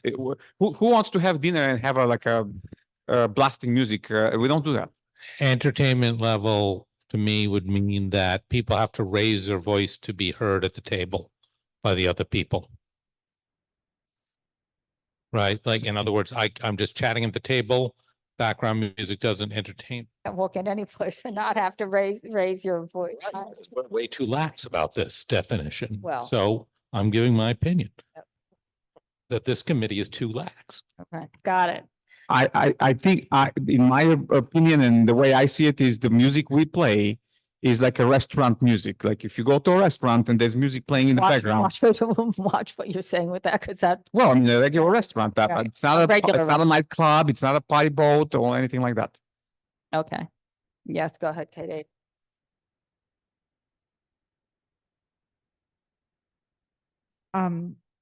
When the sightseeing cruises, they go south from Pier 40? Pier 40, Statue of Liberty, about Manhattan Bridge, and then back to Pier 40. Okay, so they're not going north. No, And we have something called a fall foliage cruise. It runs from about late September, almost end of September, through late November, and it goes north. It goes all the way up to see the to Palisades. Yep. And then the dinner cruises, do they go south or north from the pier? they go south. Okay, thank you. Yeah. Okay, is that? You're doing the sightseeing tours. You're doing the sightseeing tours now currently?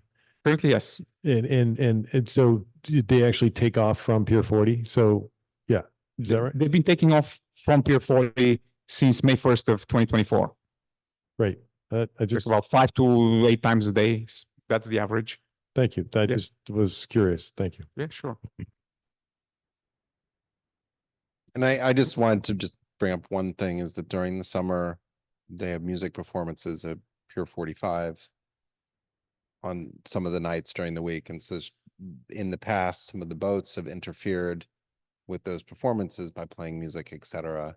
Just on top of the other concerns of just loud music. And that's, free programming in the park. That's very important to a lot of people in the community and people go out there, etc. So that's something we hope that just as the operators of the boats that you're sensitive to, because that's a really nice feature in the park. And when there's a conflict with that, it's not, it's not nice for the people who are coming out for that program. I'm not saying that you are or that you will. I'm just mentioning that because that's something that has been a problem in the past, and it's disappointing, I think, for all the people who are involved, the performers, the people who are there, etc. I understand.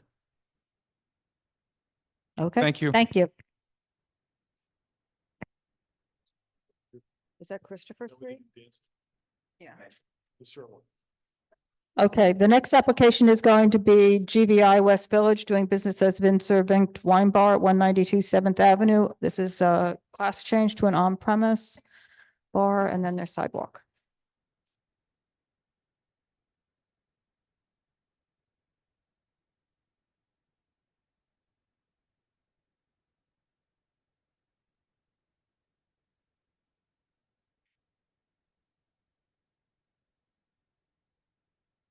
Hi, good evening. My name is Rakesh Chandiramani. I'm the owner and operator of Vingt Wine Bar. We are a French wine bar. We operate several different locations across New York City, particularly in the West Village. We've been in operations for 13 years. We serve exclusively French wines, and we pair it with a sort of French-focused tapas menu. We had first operated at 201 West 11th Street for 10 years. And then when our lease expired, we moved to the southwest corner of 11th and 7th at 192 7th Avenue South.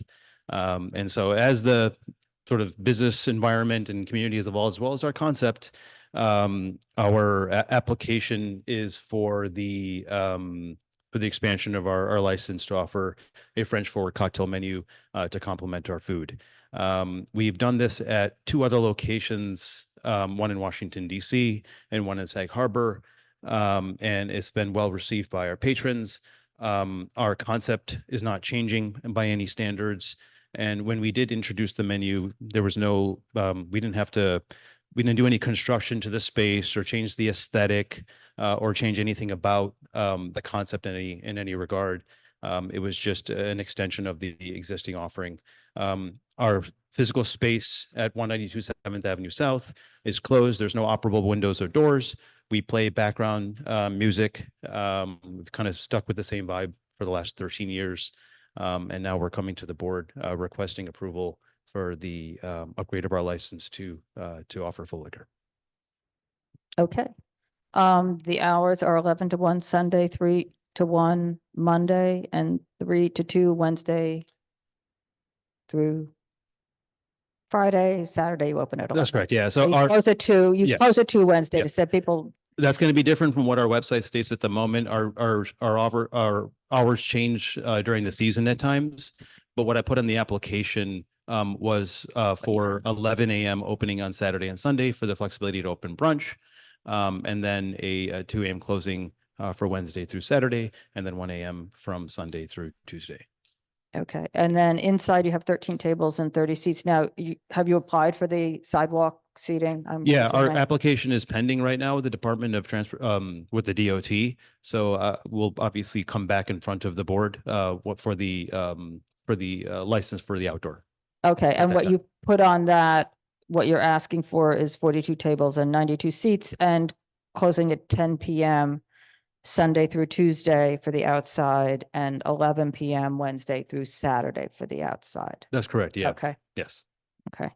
So does anybody have any questions?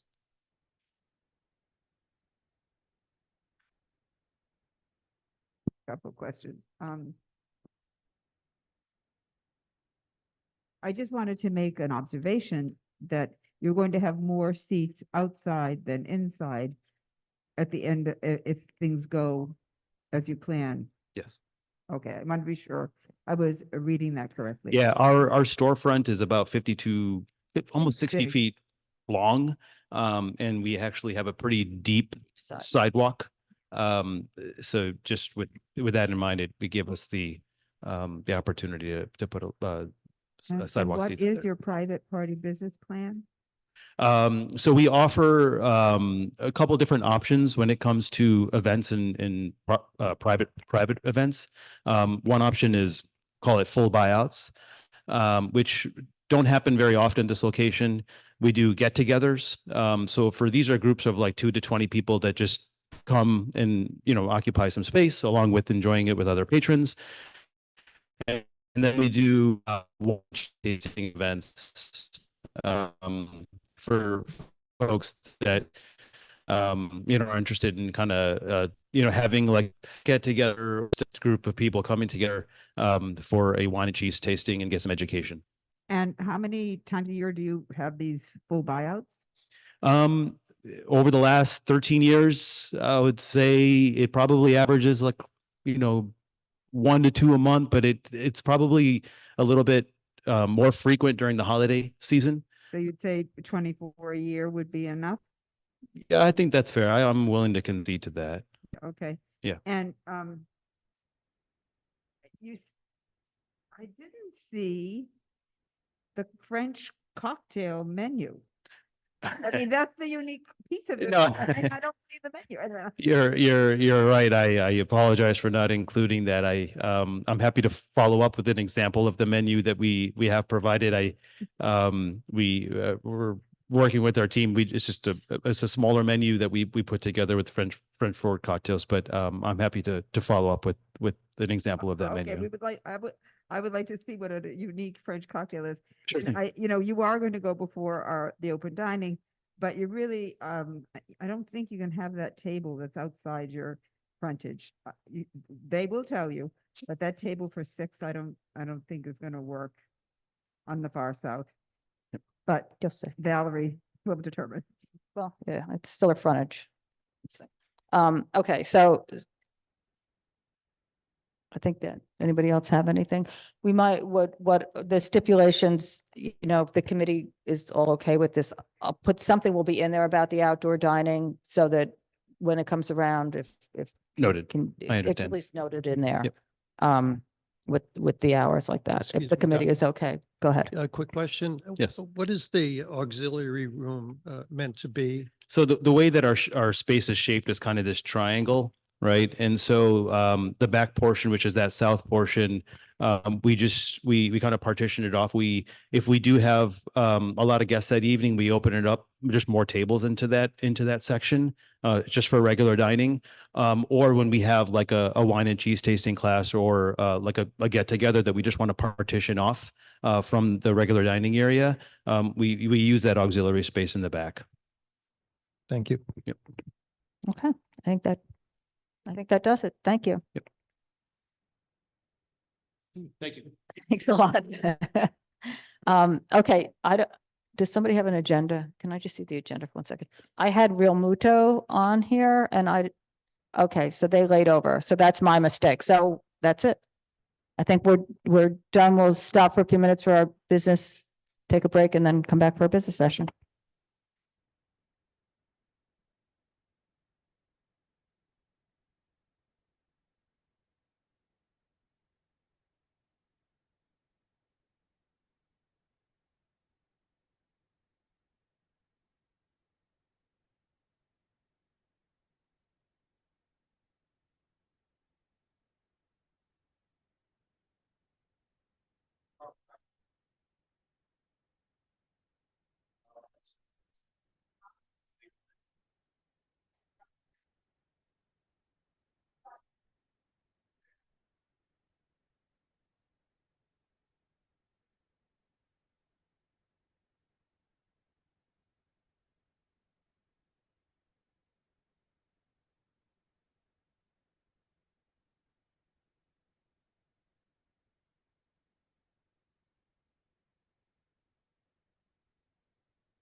What is it? Oh, it's a beer.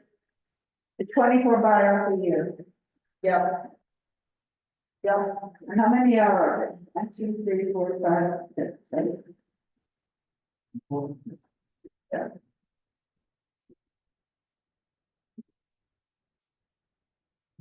Okay, so that's the 9 lots. I'm glad that one worked out. Thank you, everybody. Airmail.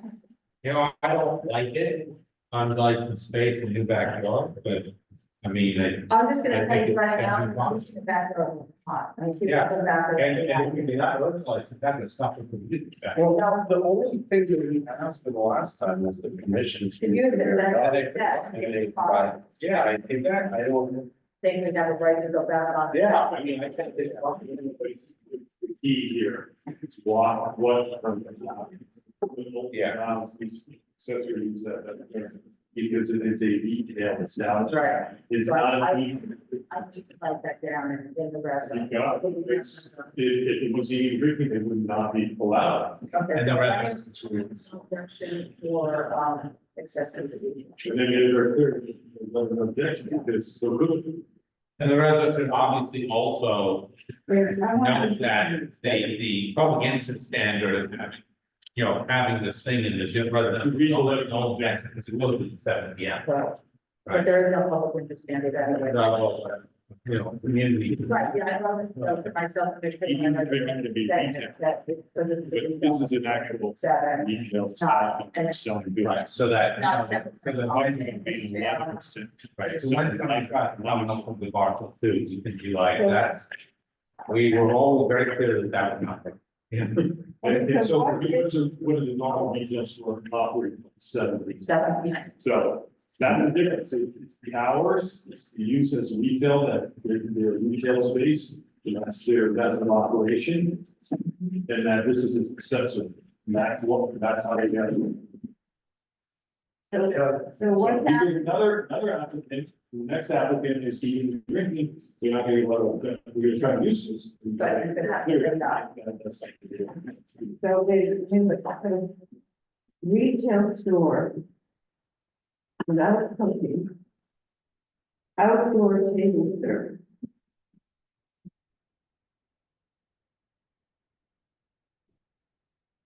So what does that mean if someone comes to a restaurant and wants to? It doesn't say for eating and drinking, it says for retail, okay? And the retail use here is 80, what you said was 80% the sale of goods, okay? And that's how they got it, it's accessory use. If it's eating and drinking, cooking, through the next door, then it does well. So what happens when the restaurant comes and wants to use that place? What do they know? They're gonna try to, but the difference is this closed at 7, this is a retail space, so it's retail goods for sale, but it says leather there. So what can you put in the resolution so that they know that it's not? You know, I'll give it, I'll let the resolution send it to. And Katie, what happens is when they come to us, we will be like, again, for this time, it's like, you don't have, there's no permit, there's no permission for you to use backyard. I'll make it very clear that not elected from nursing to retail. Yeah, it's all essentially the retail. No, okay, it's a meeting and figuring this out. Okay, that's great. I understand you, Bob. That's really. Part of that is page 14, they do say that could be closed for private events no more than 15 times per year. Doesn't that take it, you know, who knows what the private event is? I'm just saying, I went by the other day and they were posted for books on carpet or something like that. That's the kind of type of thing they use. Yeah. There are stipulations that would apply to the private event. Yeah, the 7 p.m. closes to the 5, right? Yeah. Yeah. Okay. Okay. C 27. That was the denial, number 2. Oh, yeah. Number 2. Number 2. Yes. The C 27. No,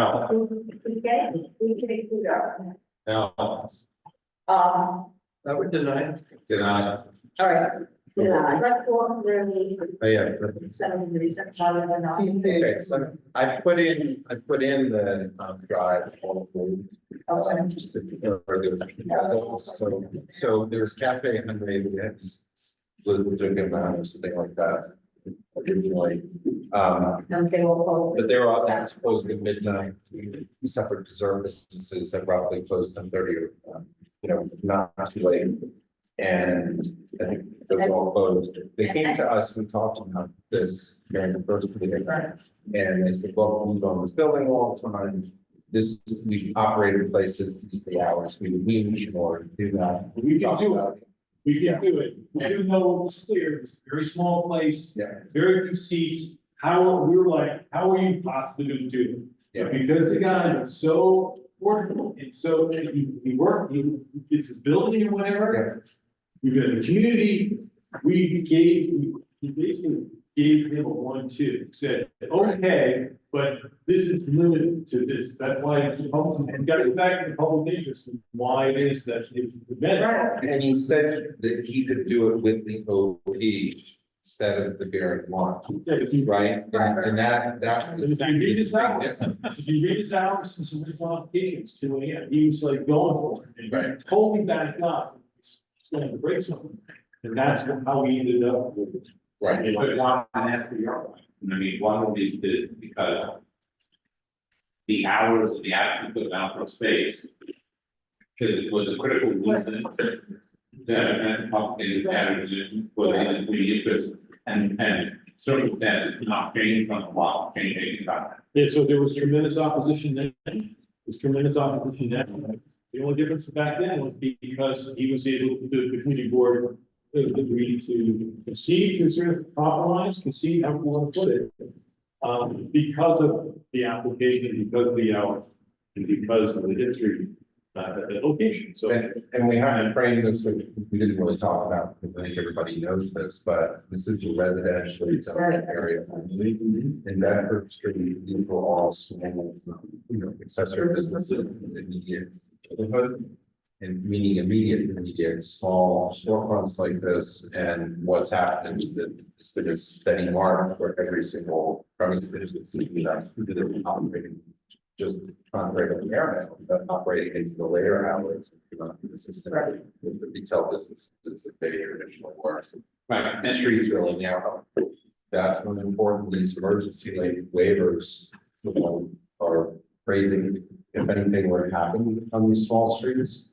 And I say that because, when there is a working fire, you have 2 ladder trucks and 3 engines that come.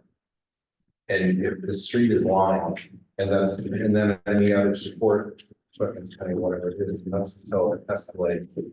All that equipment will fit on Bedford Street when you have no room on either side. It's pretty significant. And the issue is that we have all these places where you're entitled to apply for them.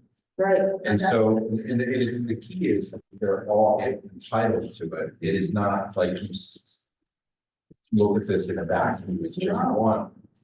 And that happens only to the public interest as far as, because it is something that we can talk about. And I think that it's something that the liquor authority is aware of, some of these issues as well. So I think there's, and then it just goes into the quality of life again, because it's residentially owned zone, it's probably space, geographical tenants that we heard about, space operates without any reservation system. So in order to eat there, you stand in line, but you also ground for rent, so they impact, so it's significant. And I don't think that was really discussed with us. So they're not thinking advantage of the distinctions there. Now, the other side is I fully understand. The hours we're seeking are out of line of what the character of the other on that. So I'm just gonna say, I understand why they don't.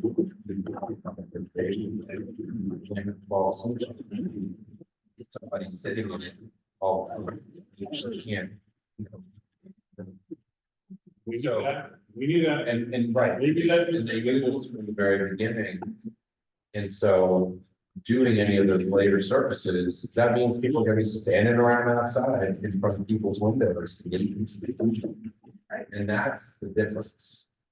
Right, it's, and that's a super important point on, in this street that applies, this location specifically, it is unique here. And you know, that's why this is different than if you had an application that is something happening or anywhere else. Right. And that means they're standing around talking specifically because of this business all the way. And that's the norms on the ground floor. That next door is there. And we've heard, you know, on this, on Bedford, on this stretch of Bedford, residents who said, what is this stuff? Is it, they're eating right outside the center? You know, and so that's. Yeah, and while they may have support from the residents, that relationship between the landlord, because this applicant is the landlord, it's a very important piece, right? Because it's your landlord. That makes it a very different relationship than if this was a separate business. Yeah. And then on top of that, there's a violation. Years. Yeah. Which are under basement, and it said in the complaint that the sewer backs into the basement. still there? Yeah, and it's not corrected, but the concern is that the sewers back up to their food storage areas. And their prep areas. I just bring that up because I know that there are buildings that have those issues because of where they're located and the combined sewer system in here. And so if they don't have a backflow filter on their sewage lines, it means it can come back in. And when you certain areas in our community when there's significant rainfall.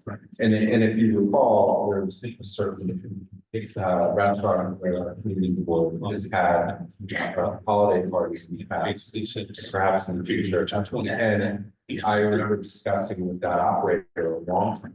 So that was one of those huge expenses when you can open. Because that neighborhood is near the discharge in the river. And they would get, you know, anytime there's significant problem. So if that happened here, that's a concern. We didn't raise it with them, but that they did not satisfactorily that the claim that they paid the fine, but they disapproved their certificate of storage. Oh. So that's the whole reason why. It's doing that. Okay. Well, the other thing, there's no principal paid, the owner didn't come to it. That is true. I don't say comment though is why. And. But this. If he lives in London, he came in that one time, he was with the licenses, he's probably not really good. It's not what it says from the materials. What? Can't disclose the address, but it's in. What's. And who's the other, who's the son, because the son came, not the other son came on to. Yeah. Yeah, the finding, and the other son came originally with him. The parking lot, one parking lot they want to share. No more, they took it away. They took it away? It was a test and it, yes. Well, I don't know about you, but I was counting on the fire department. The stuff. Boys and breathing. Yeah. Boys and breathing. We gotta have more access, you know, not give any inches. Did you see that video of the fire engine trying to get down Bedford Street and the firemen have to get out of the fire engine in order to I mean, direct? early on in after dining, right? There were a lot of local people in the fire department complaining about the situation. And they all got recognition from downtown and the fire department was pulled it. Okay. Can we get a copy of that? Short answer, no. The next answer is that apparently they're working on another. We want that. Okay, we want the We first. want to and see then the the second. first one. We don't want to see the change one. No, really, we want to see the first one. I understand, and that's what I've asked for. We have TNT and we have one. No, I'm just asking at the end one. And the other two guys, that's it. Can we spoil it? That's what I was gonna say. Yeah. I mean, we should just ask our, the DOT, plan. We could do that. You know, just to roll it up. I mean, I know it's an FDNY memo. But Right, and that might be a way to get the old one. Yeah. I don't imagine they have the new one for publication. It's probably, it's still being worked on, so. Why would that change the current? Well, we're getting all. We're not, foil doesn't get you a draft. Foil only gets you finished product. There is the existing one. I understand. Yeah. We've asked for it. Okay, okay, so then the next one is Puttery. Are they not home the way? Well, let's just discuss it so that if we don't hit a wall, I don't know what they're doing and what. Nothing to do. So I've seen this pattern before, you had multiple. But seen all houses. Now, the large corporations, right, I mean, corporate situation, things like, they include stipulations, and then the stipulations, they don't follow that, and I'm not in favor of letting them have anything until they're in line with their stipulations, because what's the point? I don't agree with that. Yeah, I mean, this was also way, as a very different operation. Yeah. It was the restaurant, attached to. Mini golf, and, the basement, supposed to be an accessory bar, speakeasy kind of bar, that type of thing. And the evolution of this has been so fast into. It's been basically since they. To precisely our concerns about why we discussed all the stipulations. Right. But I mean, it was specifically the size of this venue, which we know, having been in our community a long time, that is precisely these venues that create in that. It's 4 stories of this, plus the rooftop. It has every, indicator of what could be a problem. We discuss it in stipulations or agreed to prevent those issues, but also to allow them to do this. Right, I mean. Along, and this is sort of the part of what the stipulations were supposed to be, is to come into an agreement between opposition and an operator, and we did, it on our own. Right. And I think everybody made some concessions, right? And I mean, this is entirely different in operating exactly what the long history of what was previously in the meantime. Well, look at, previously, we just looked at this, what's happening, I mean, it's a big place where. Right, but a lot of those places also sought those licenses so long ago. Right. And the representations that they made when they came to us, because there were not agreements, like stipulations agreements that were widely used at that time, their businesses evolved. Yeah. And they evolved from what they were presented as.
Yeah, the guy went over and was like, okay.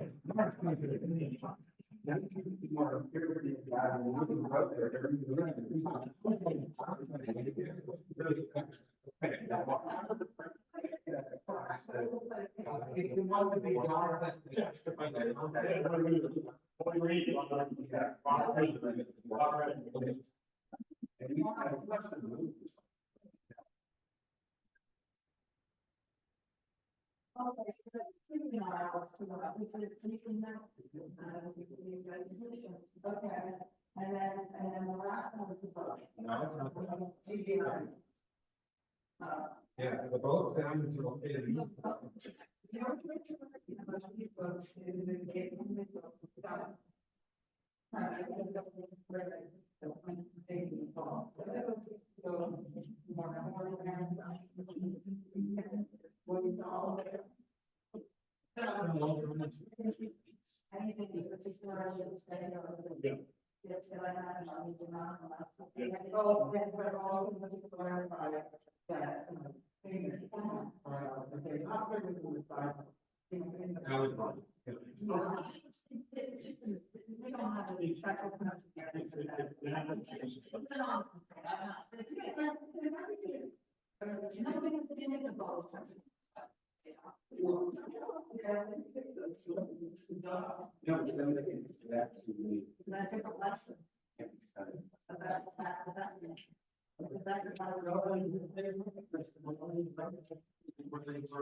I mean, the one thing I would say, because I don't really too much.